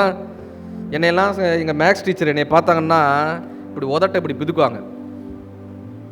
ஏன்னா உருப்படவே மாட்டேன்னு அர்த்தம். அந்த மிஸ் எப்படி தெரியுமா பழிவாங்கினேன்? அவங்க ரிட்டையர் ஆகிறதுக்குள்ளாரியே நான் படித்த ஸ்கூலுக்கு நானே கெஸ்ட்டாக போயிட்டு வந்தேன். அந்த மிஸ் தான் பொக்கை கொடுத்து என்னை வரவேற்றாங்க, வாங்க தம்பி. இந்த டிராகன் இருக்குல்ல, இந்த டிராகன் தான் நம்ம படிக்கக்கூடிய சப்ஜெக்ட். இப்போ இந்த ஜாக் சொல்லி என்ன தெரியுமா பண்ணுவார் அந்த ஹீரோ? ஒரு கட்டத்தில் அந்த டிராகனை கண்ணை பார்ப்பார், அதனுடைய மூச்சு காற்றை கவனிப்பார். இந்த டிராகன் அசந்த நேரமாக அந்த டிராகன் மேலே ஏறி உட்காந்து ஒரு பாண்டிங் போடுவார். ஜைலு அப்படின்னு ஒரு பாண்டு நடக்கும். இந்த ரெண்டுக்கு நடுவில் ஒரு இணைப்பு நடக்கும். இந்த இணைப்பு நடந்த உடனே அந்த டிராகனுடைய மூச்சு காற்றுலேருந்து அதை புரிஞ்சுக்கிறதுக்கு முயற்சி செய்வார். டிராகன் மேலே ஏறி உட்காரு, வானத்தை நோக்கி நம்மளால் பறக்க முடியும். கரெக்டா? வானத்தை நோக்கி அந்த டிராகன் பறக்குமா? இந்த சப்ஜெக்ட் தான் உங்கள் டிராகன். முதல் அதை புரிஞ்சுக்க பாருங்க, புரிஞ்சுக்க பாருங்க. மேக்ஸ்லாம் நான் அந்த பொண்ணு சொன்ன மாதிரி தமிழ் எவ்வளோ பெரிய டிராகன் தெரியுமா? நான் உனக்கு 2-3 விஷயம் சொல்லிடுறேன். தமிழ் எவ்வளோ பெரிய டிராகன் தெரியுமா? சாதாரணமாக கை வராது. இப்போ இந்த மேடைக்கு வந்து உட்காடுறோன்னா தமிழ்ன்ற டிராகனை நாங்கள் பிடிக்கிறதுக்குள்ளே நாங்கள் பட்ட பாடு இருக்க. வேல்மாறல்னு ஒரு பாட்டு இருக்கும் தமிழில். திருத்தணியில் உதித்தருளும் ஒருத்தன் மலை விருத்தன் என துளத்தில் உரை கருத்த மயில் நடத்து குகவேலே பருத்த மூளை சிறுத்த இடை கருத்த கூழல் வெளுத்த நகை சிவத்த இதழ் மரச்சிறுமி விழிக்கு நிகராகும் பனைக்கமுக படக்கரட மதத்தவள கசக்கடவுள் பதத்தினை களத்து முளை தெரிக்க வரமாகும் பழுத்தமுது தமிழ் பலகை இருக்கும் ஒரு கவிப்புலவன் இசைக்குறுகி வரைக்குகையை இடித்து வழிகாணும் சுரர்க்கும் முனிவர்க்கும் மகு பதிக்கும் இது தனக்கும் அரர் தனக்கும் குறும் இடுக்கண் வினை சாரும் சுடற்பருதி ஒளிப்ப நில ஒழுக்குமதி ஒளிப்பாலை அடக்குந்தளல் ஒளிப்ப ஒளி ஒளிப்பிரபை வீசும் துதிக்கும் அடியார்க்கு கெடுதல் ஒருவர் இடர் நினைக்கின் அவர் குலத்தை முதல் அறக்கலையும் எனக்கோர் துணையாகும் சுழற்கரிய திருப்புகளை உரைத்தவரை அடுத்த பகை அறுத்தெறிய உருக்கியலும் அறத்தை நிலைகாணும் தருக்கி நமன் முறுக்கி வரின் எருக்குமதி தரிக்கு முடி படைத்த விரல் படைத்த இறைகளற்கு நிகராகும் களத்தில் உள்ள கணபதிகள் களிப்பில் உள்ள மலர்கமல கரத்து முனை விதிர்க்க வளைவு காணும் தனித்து வழி நடக்க எனக்கு இடத்தும் ஒரு வளத்தும் இரு புறத்தும் அருகி எடுத்து இரவு பகல் துணையாகும் சலித்து வளர் அரக்கருடல் கொளுத்து வளர் பெருத்த குடல் சிவத்த தொடை சிகையில் விருப்பமோடு சூடும் திரைகடலை உடைத்து நிறைவுணர் கடிது குடித்து உடையும் உடைப்படைத்து உதிரம் நிறைந்து விளையாடும் திசைக்கிரியை முதற்குளிசன் அறுத்து சிறை முளைத்ததென முகட்டினிடை பறக்க அறவிசை ததிர ஓடும் சினத்த உணர் எதிர்த்த ரணகளத்தில் வெகு குறை தலைகள் சிரித்து எயிறு கடித்து விழி விழித்து அலரமோதும் திருத்தணியில் உதித்தருளும் ஒருத்தன் மலை விருத்தன் என துளத்தில் உரை கருத்த மயில் நடத்து குகவேலேன்னு தமிழ்ல ஒரு பாட்டு இருக்கு. தமிழ் டிராகன், பெரிய டிராகன். இப்போ இது எடுத்த உடனே கை வரல. காலையில் எந்திரிச்சதுலேருந்து நைட்டு தூங்க போகிற வரைக்கும் மண்டையில் அது ஓடிட்டே இருக்கும். திருத்தணியில் ஊத்தருளும் பழு வைக்கிறதுலேருந்து இந்த தமிழ் பிடிச்சோடனே மண்டையில் அது ஓடிட்டே இருக்கும். தமிழ்ன்ற டிராகனை பிடித்து கொண்டேன், தமிழன்னையினுடைய கைகளை பிடித்து கொண்டேன். இன்றைக்கு 12 வெளிநாடுகளுக்கு தமிழ் என்னை உலகமெல்லாம் அழைத்து சென்று கொண்டே இருக்கிறார். ஒரு இடத்துல கூட நான் காசு போட்டு எந்த நாட்டுக்கும் போனது கிடையாது. எல்லா நாட்டிலையும் அவர்கள் அழைத்து எல்லா நாடுகளையும் நாம் போய் பார்த்துக்கிட்டு இருக்கோம். இப்போ இந்த சப்ஜெக்ட் பிடிச்சுக்கங்கய்யா, பிடிச்சுக்கங்க. 2 விஷயம் சொல்லிடுறேன் பசங்களுக்கு. முக்கியமாக இந்த காலேஜுக்கு வந்த உடனே மூக்குக்கு கீழே லைட்டாக கொஞ்சம் கருப்பாக ஒரு மீசை முளைக்க ஆரம்பிக்கும். அப்படி அப்படி அப்படி அப்படி முளைக்க ஆரம்பிக்கும். இந்த தாடியில் வந்து கீழே மட்டும் அப்படி கொஞ்சம் முடி அப்படி வர ஆரம்பிக்கும். இந்த சட்டையில் 2 பட்டன் அப்படி போட மாட்டான், அப்படி அப்படி அப்படி போடுவான். இந்த நடந்து வர்றப்ப சாதாரணமாக நடந்து வந்தால் பரவாயில்ல, அப்படி அப்படி வருவான். டே செந்தில் என்னப்பா பண்ணுற அப்படின்னு அப்படி எழுந்திரிச்சு பார்ப்பாரு. அவனுக்கு மனசுக்குள்ளே தான் பெரிய ரவுடின்னு அவனா நினச்சிப்பான். நானும் ரவுடி தாங்க விஜய் சேதுபதி சொல்லுவார்ல, அப்படி தானா அப்படி நினச்சிப்பான். என்னடா அவனை நாங்கள் பெரிய கெத்துல அப்படின்னுவான். இன்னைக்கு அசைன்மெண்ட் செஞ்சுரியாடான்னு கேட்பாரு, செஞ்சிருவேன்னுவான். தனுஷ் ரசி இதெல்லாம் நடக்கும். கரெக்டா? அப்படி அப்பாவை பார்த்தாக்க பேச மாட்டாங்க. அப்பா கிட்ட ஒரு அப்படி அப்படி ஒரு கெத்தாக இருக்கிறது. வீட்டில் அம்மா கிட்ட சொல்லுது, இங்கே பாரு உன் வீட்டுக்கார்ட்ட சொல்லி வை பார்த்துக்குங்க அப்படின்றது. அப்புறம் நடந்து வர வந்த தலையை நல்லா இருக்கிற தலையை வாரி களைச்சி விட்டுப்பான். சார் எனக்கு என்ன ஆச்சரியன்னா, தாடியை சேவ் பண்ணணும், கரெக்டா? முடியை வெட்டணும். நம்ம ஆள் முடியை சேவ் பண்ணுறான், தாடியை வெட்டிட்டு வர்றான். இது கேட்டால் ஜென்ஜி ப்ரோ, இதெல்லாம் உனக்கு தெரியாது ப்ரோன்றான். இருக்கட்டும். ஆனால் இன்னைக்கு பசங்கக்கிட்ட சொல்லிட்டு போறையா, இந்த கெத்துனா என்னன்னா, இப்படி இப்படி ட்ரெஸ்ஸு பண்ணிக்கிறதுனாலையோ, கையில் ஒரு காப்பை போட்டுக்கிறதுனாலையோ, முன்னாடி 2 பட்டனை கழட்டி விடுறதுனாலையோ இப்படி கெத்து அப்படி இதெல்லாம் கிடையாது. இன்னும் சில பேருக்கு சொல்லிட்டு போகிறேன், போதை பழக்கங்களில் இருந்து அது கெத்து நினச்சிக்கிட்டு இருக்காங்க. போதை பழக்கங்களில் நான் இன்னொன்று சொல்லட்டுமா? எது தெரியுமா கெத்து? எல்லா வாய்ப்புகளும் இருந்தும் எவன் ஒருவன் ஒழுக்கமாக இந்த கல்லூரி வாழ்க்கையை நடத்துகிறானோ அவன் தான் இந்த கல்லூரி வாழ்க்கையில் கெத்தா இருக்கான்னு அர்த்தம். எத்தனை வாய்ப்புகள் இருந்தாலும் கூட. சச்சின் டெண்டுல்கர் தெரியுமா? சச்சின் டெண்டுல்கர் கேள்விப்பட்டிருக்க அந்த வார்த்தையை? அவருடைய கூட ஒரு கிரிக்கெட் இருந்தார், அவர் பேர் வினோத் காம்பளின்னு பேர். சச்சின் டெண்டுல்கர் இருந்த காலத்தில் அவரை விட பெஸ்ட் பிளேயராக இருந்தவர் வினோத் காம்பளி. இன்னைக்கு 2 பேர் ஒரு மேடையில் இருக்காங்க. சச்சின் அப்படி துள்ளி குதிச்சு ஓடி வராரு மேடைக்கு, வினோத் காம்பளியால் எந்திரிக்க முடியல, எந்திரிச்சு நின்று கை கொடுக்க முடியல. 2 பேரும் ஒரே காலத்தில் சமகால வீரர்களாக இருந்தவர்கள். தயவு செய்து இந்த கல்லூரி வாழ்க்கையில் உங்களுக்கு சொல்லிட்டு போகிற பெரிய விஷயம், இந்த போதை பழக்கத்தினாலோ அல்லது அப்படி அந்த உடல் மொழியினாலோ நம்ம கெத்து ஆகிட முடியாது. யார் கெத்துன்னு சொல்லட்டுமா? மும்பையில் சாகான்னு ஒரு இடம், அங்கே சின்ன பசங்க, அந்த ஸ்கூல் போகக்கூடிய பசங்க, இந்த ஸ்கூல் போகக்கூடிய பசங்கள்லாம் ஒரு சாக்கடையை கடந்து போக வேண்டியதாக இருக்குது. ஒரு சாக்கடையில் இறங்கி ஸ்கூல் யூனிஃபார்ம்லாம் சாக்கடையாக ஆகிடும். அப்படி போக வேண்டிய ஒரு நிலைமை. உங்களை மாதிரி படிக்கிற ஒரு பையன், அந்த பையன் பேர் இஷான் பல்காலேன்னு பேர். அந்த பையன் என்ன தெரியுமா பண்ணா, தான் ஒரு சிவில் இன்ஜினியர், நண்பர்கள்ட்டெல்லாம் காசு கலெக்ட் பண்ணி ஒவ்வொரு அரசாங்க அதிகாரியாக போய் பார்க்குறாரு. எங்களுக்கு இந்த மாதிரி ஒரு பிரிட்ஜ் கட்டி கொடுங்க, எங்களுக்கு ஒரு பிரிட்ஜ் கட்டி கொடுங்கன்னு போய் கேட்குறாரு. எந்த அரசு அதிகாரியும் உதவி செய்யலை. இந்த மாதிரி ஸ்கூல் பிள்ளைகள்லாம் போகிறாங்க, ஆஃபீஸ்க்கு போகிறவங்கலாம் போகிறாங்க, அவங்களுடைய ட்ரெஸ் எல்லாம் சாக்கடையாக மாறுது, கொஞ்சம் ஏதாவது உதவி செய்யுங்கன்னு போய் ஒவ்வொருத்தர்கிட்டையாக கேட்குறாங்க. யாருமே உதவி செய்யலை. எந்த அரசு உதவியும் கிடைக்கல. அந்த பையன் என்ன பண்ணுறாரு, தனக்கு தெரிந்த அத்தனை நண்பர்கள்ட்டையும் ஒரு 15,000 ரூபா கலெக்ட் பண்ணி 15,000 ரூபாயில் ஒரு மரப்பாலம் கட்டுறாரு. இன்னைக்கு போய் கூகுளில் அடிச்சு பாருங்க, இஷான் பல்காலே அந்த பையன் பேர். சாகா, மும்பையில் சாகான்ற ஒரு சேரி பகுதியில் 15,000 ரூபாயில் தான் ஒரு சிவில் இன்ஜினியர்ன்ற காரணத்தினால 20 அடிக்கு ஒரு பாலம் கட்டுறாரு. மரப்பாலம் கட்டி அத்தனை குழந்தைகளும் பள்ளிக்கு செல்வதற்கான ஒரு பெரிய பாலம் கட்டுறாரு. அந்த ஊர்லேயே அந்த பையன் ஒரு மிகப்பெரிய ஹீரோவாக மாறுறாரு. அத்தனை பேரும் இஷானை கொண்டாடுறாங்க. எந்த அரசாங்க அதிகாரிகள் வரமாட்டேன்னு சொன்னாங்களோ அத்தனை பேரும் அந்த பாலத்தை பார்க்கறதுக்காக வர்றாங்க. இஷானிடம் அதை பற்றி பேசுவதற்காக வராங்க. ஒருத்தரை கூட இஷான் பார்க்கல. நீங்க ஏன் பார்க்கலன்னு கேட்கும்போது இஷான் சொன்ன வார்த்தை, எங்கள் கிராமத்தில், எங்கள் சேரியில் கழிவறைகள் இல்லை, அவர்களுக்காக நான் கழிவறைகளை கட்டக்கூடிய அடுத்த ப்ராஜெக்டை துவங்குகிறேன் என்று அந்த இஷான் சொன்னாயா. 2வது வருஷம் கல்லூரி படிக்கக்கூடிய அந்த இளைஞன் கெத்து, அந்த இளைஞன் கதாநாயகன். அதே போல பெண்களுக்கு சொல்லிட்டு போறேன், நமக்கு இந்த காலேஜில் வந்தோடனே என்ன தெரியுமா பெரிய பிரச்சனை இருக்கும், கண்ணாடி முன்னாடியே நிற்கிறது. சுடிதார் நல்லா இருக்கா, இந்த கலர் நல்லா இருக்கா, இந்த கிளாஸ்லேயே யாருக்கிட்டையும் இல்லாத சுடிதார் நம்மக்கிட்ட இருக்கணும். என்ன, நம்ம அதை போட்டு வந்தோடனே அந்த பக்கத்தில் இருக்கிற பொண்ணு கேட்கணும், ஏண்டி இந்த சுடிதார் எங்கடி வாங்கினேன். இதை கேட்கலைன்னா அவங்களுக்கு அவ்வளோ கஷ்டங்க. இந்த சன்ஸ்கிரீம் எங்கடி யூஸ் பண்ணுற, இதெல்லாம் கேட்கணும். கரெக்டா? அப்புறம் இந்த புருவத்தை சிறுத்துறதுக்கு கிட்டத்தட்ட 500 ரூபா செலவழிக்கிறாங்களே, புருவத்தை விட்டுறதுக்குன்னு. ஒரு க்ரீம் வந்திருக்குங்க, Monday Tuesday Wednesday Thursday Friday டட்டடை அப்படின்னோடனே அது சிகப்பாக மாற்றிடுது. என்னடா ஆச்சரியம், அது எப்படி மண்டே டியூஸ்டே வெட்னஸ்டே தர்ஸ்டேல டட்டடைன்னு மாறிடும். எங்கே அந்த க்ரீமை கொண்டு போய் ஆப்பிரிக்காவில் விற்றுப்பாரு, டொட்டடைன்னு மாறிடுமா? இப்போ விவேகானந்தர் ரொம்ப அழகாக சொல்றாரு, பெண்ணே நீ அழகு என்று சொல்லும் உரிமையை ஒரு ஆணுக்கு கொடுத்து விடாதே, அது உன் சுயமரியாதை சார்ந்த விஷயம்னு. நம்மளுடைய புற அழகு அழகு கிடையாதுயா. நீங்கள் கூகுள் அடிங்க, கரிமா யாதவ்னு ஒருத்தவங்க பேர் அடிங்க.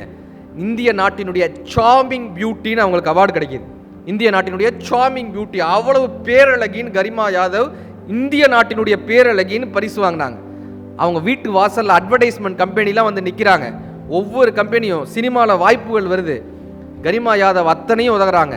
இதுவா அழகு, இதுவா அழகு? கரிமா யாதவ் யோசிக்கிறாங்க, இந்த புற அழகு எப்படினாலும் போயிடும், அப்போ எது அழகுன்னு யோசிச்சாங்க. அவங்க என்ன தெரியுமா பண்ணாங்க, போட்டித் தேர்வுகளுக்கு படித்து கவர்மெண்ட் எக்ஸாம்ஸ் எழுதி இந்திய நாட்டினுடைய சார்மிங் பியூட்டின்னு பேர் வாங்கினவங்க அத்தனை சினிமா வாய்ப்புகளையும் உதறி தள்ளிட்டு, அத்தனை அட்வர்டைஸ்மெண்ட் கம்பெனியும் உதறி தள்ளிட்டு, மாடலிங் ஆக வேண்டிய அத்தனை வாய்ப்புகளையும் உதறி தள்ளிட்டு, கோடீஸ்வரராக வேண்டிய அத்தனை வாய்ப்புகளையும் தள்ளிவிட்டு இந்திய நாட்டினுடைய கவர்மெண்ட் எக்ஸாம்ஸ் அத்தனையும் எழுதி இன்றைக்கு இராணுவத்தில் கரிமா யாதவ் லெப்டினன்ட்டாக இருந்து நாட்டை காப்பாற்றக்கூடிய பேரழகியாக கரிமா யாதவ் நின்றுட்டு இருக்காங்க.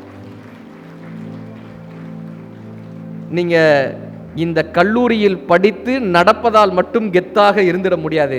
இந்த மாணவனால் தான் எங்கள் கல்லூரிக்கு பெயர் வந்தது என்று உங்கள் தாளாளர் சொன்னால் ஒவ்வொரு மாணவனும் கெத்தியா. நீங்கள் வெறும் அழகால் மட்டும் பெயர் கிடைத்து விடாது. இந்த கல்லூரியிலிருந்து ஒரு பெண் சாதனையாளராக வந்தால் என்று சொன்னால் நீங்கள் அழகி. இந்த சமூகத்திற்கு நீங்கள் ஒரு தலைவியாக வந்தால் பேரழகி. உங்கள் குடும்பத்தை இன்றைக்கு இருக்கக்கூடிய நிலையிலிருந்து அடுத்த நிலைக்கு மாற்றி செல்கிறீர்கள் என்றால் நீங்கள் பிரபஞ்ச அழகியாக இருக்கிறீர்கள் அர்த்தம். கடைசியாக ஒரு விஷயம் சொல்லிட்டு போகிறேன். இவ்வளவு நேரம் நீ என் பேச்சை கேட்கலனாலும் பரவாயில்ல, தயவு செஞ்சு இதை கேட்டுரு. இந்த கல்லூரி வாழ்க்கையில் ஜெயிக்கணும்னா 2 பேர் காரணம். யார் தெரியுமா? யாரு? 2 பேர் ரொம்ப ரொம்ப முக்கியம். யாரு? டீச்சர்ஸா? வேற? பேரண்ட்ஸா? 2 பேர் யார் தெரியுமா? நீ கிளாஸுக்கு போவியா நாளைக்கு? ஒன்று உன் வலது கை பக்கம் உட்காரும், இன்னொன்று உன் இடது கை பக்கம் உட்காரும். இந்த 2ஐயும் நீ சரியா தேர்ந்தெடுத்தேன்னா வாழ்க்கையில் உருப்பிடுவேன். இந்த 2 தான் நம்ம வாழ்க்கையை முடிவு பண்ணும். டே படிப்போண்டா அப்படின்னு சொல்லும்போது படிச்சு என்னத்தை கலட்ட போறான்டுவான் ஒருத்தன். படிக்காம காமராஜர் ஜெயிச்சாரு தெரியுமாண்டுவான் ஒருத்தன். படிக்காம ஜெயிச்சவர் ஒருத்தர், அவர் மட்டும்தான். படிக்காம தோத்தவன் எத்தனையோ பேர். என்ன 2 பேர். இப்போ இந்த நட்பு எப்படி தெரியுமா இருக்கணும்? 9ஆம் நம்பர் மாதிரி இருக்கணும். 9 × 2 எவ்வளோ? 18. 1 8 கூட்டினா 9 வருதா? நம்மோடு யார் சேர்ந்தாலும் நம்மளுடைய தனித்தன்மையை இழந்துடாமல் இருக்கணும். 9 × 3 27. 2 7 கூட்டினா 9. 9 × 4 36. 3 6 கூட்டினா 9. 9 × 4 வருதா? என்ன நீங்கள் கூட்டினாலும் 9 தான் வரும். அப்படி நம்மோடு யார் சேர்ந்தாலும் நாம் நம்ம தனித்தன்மையை இழந்துடக்கூடாது. 9 + 2 எவ்வளோ? 11. 2 வந்து 2ஆவே இருக்கா? 9 + 3 12. 3ஆவே இருக்கா? என்ன பார்த்தோம்? நம்மளோட யாராவது சேர்ந்தா அவங்க தனித்தன்மையும் நாம கெடுத்துடக்கூடாது. 8ஆம் நம்பர் மாதிரி இருக்கக்கூடாது. 8ஆம் நம்பர் என்ன பண்ணா? 8 + 2 10. 2 வந்து 1 குறைஞ்சிரும். 8 3 11. 3 வந்து 2 குறைஞ்சிரும். அப்படி தனித்தன்மையை இழந்து விடாத வண்ணமாக இருக்கணும். எங்க ஐயா சாலமன் பாப்பி ஐயா அவருடைய மூத்த பையனுக்கு தியாகமூர்த்தின்னு பேர் வச்சிருந்தார். தியாகமூர்த்தின்னு. நான் ஐயாவை சந்திக்கும் போது கேட்டேன், ஐயா இந்த பேரே வித்தியாசமா இருக்கே, உங்க மூத்த மகனுக்கு தியாகமூர்த்தின்னு பேர் வச்சிருந்தீங்களே, இதுக்கு காரணம் என்னங்க யான்னு கேட்டேன். ஐயா சொன்னாங்க, அவர் காலேஜ் படிக்கும்போது ஃபீஸ் கட்ட முடியாம சிரமப்பட்டப்போ அவருடைய ஃப்ரெண்டு தியாகராஜன் என்பவரும் ராமமூர்த்தி என்பவரும் தான் அவருக்கு காலேஜ் ஃபீஸ் கட்டினாங்களாம். இன்றைக்கு நான் இந்த நிலைமையில் இருக்கிறேன் என்று சொன்னால் என்னுடைய நண்பர்களான அந்த 2 பேர் தான் காரணம். அதற்காக தியாகராஜன் என்பதிலிருந்து தியாகமும் ராமமூர்த்தின்றதுலேருந்து மூர்த்தியும் எடுத்து தியாகமூர்த்தி என்று என் மகனுக்கு பெயர் வைத்தேன். இன்றைக்கு நம்ம வாழ்கிறோம்ல ஒரு வாழ்க்கை, இந்த வாழ்க்கையிலிருந்து உங்களை ஒருபடி மேலே உயர்த்தக்கூடிய ஒருவரைத்தான் நீங்கள் இந்த கல்லூரியில் நண்பனாக தேர்ந்தெடுக்கணும். நம்ம வாழ்க்கை வேணால உருப்பிடுமா உருப்படாதா அப்படின்றத முடிவு பண்ணி தான் இந்த கல்லூரி வாழ்க்கையில் தேர்ந்தெடுக்கணும். எல்லாத்துக்கும் மேலே ஆசிரியர்கள் அவங்களுக்கு ஒரு பெரிய கைதட்டல் தாங்க. உங்களுக்கு பாடம் எடுக்கக்கூடிய ஆசிரியர்கள். ஆசுனா குற்றம், அறிதல்னா கலைதல். எந்த ஆசிரியரின் உதட்டில் ஒளிந்திருக்கக்கூடிய வார்த்தை உங்கள் வாழ்க்கையை மாற்றும்னு தெரியவே தெரியாது. உங்களுக்கு பாடம் எடுக்கிறாங்களோ இல்லையோ அந்த ஆசிரியருக்கு ஒரு வாட்டி வணக்கம் சொல்லிடுங்க. தினம் பார்த்தாக்க ஒரு விஷ் பண்ணிடுங்க. ஏன் பாடினா அந்த ஆசிரியரினுடைய உதட்டில் வரக்கூடிய அந்த ஆசீர்வாதம் இருக்குல்ல, வாழ்க்கையை மாற்ற. நான் என் வாழ்க்கையில் இருக்கிற அனுபவத்தில் சொல்கிறேன். எங்கள் தமிழையா என்னை பார்த்தப்பெல்லாம் சொல்லிகிட்டே இருப்பார், ராமகிருஷ்ணா உன்னை யார் கைவிட்டாலும் தமிழ் கைவிடாதையான்னு. அப்படி அந்த வார்த்தை இவ்வளவு தூரமான வாழ்க்கையை கொடுத்தது. ஆசிரியர்களை பிடிச்சிக்காங்க. எல்லாத்துக்கும் மேலே பசங்களுக்கும் சரி பொண்ணுங்களுக்கும் சரி, நீங்கள் இன்றைக்கி ஒரு உயரத்தில் இருக்கீங்களா, நாளைக்கு உங்களுக்கு ஒரு வேலை கிடச்சோன்னு நீங்கள் ஒரு பெரிய உயரத்துக்கு போவீங்களா? அப்பா அம்மாவை கைவிட்டுறாதீங்கய்யா.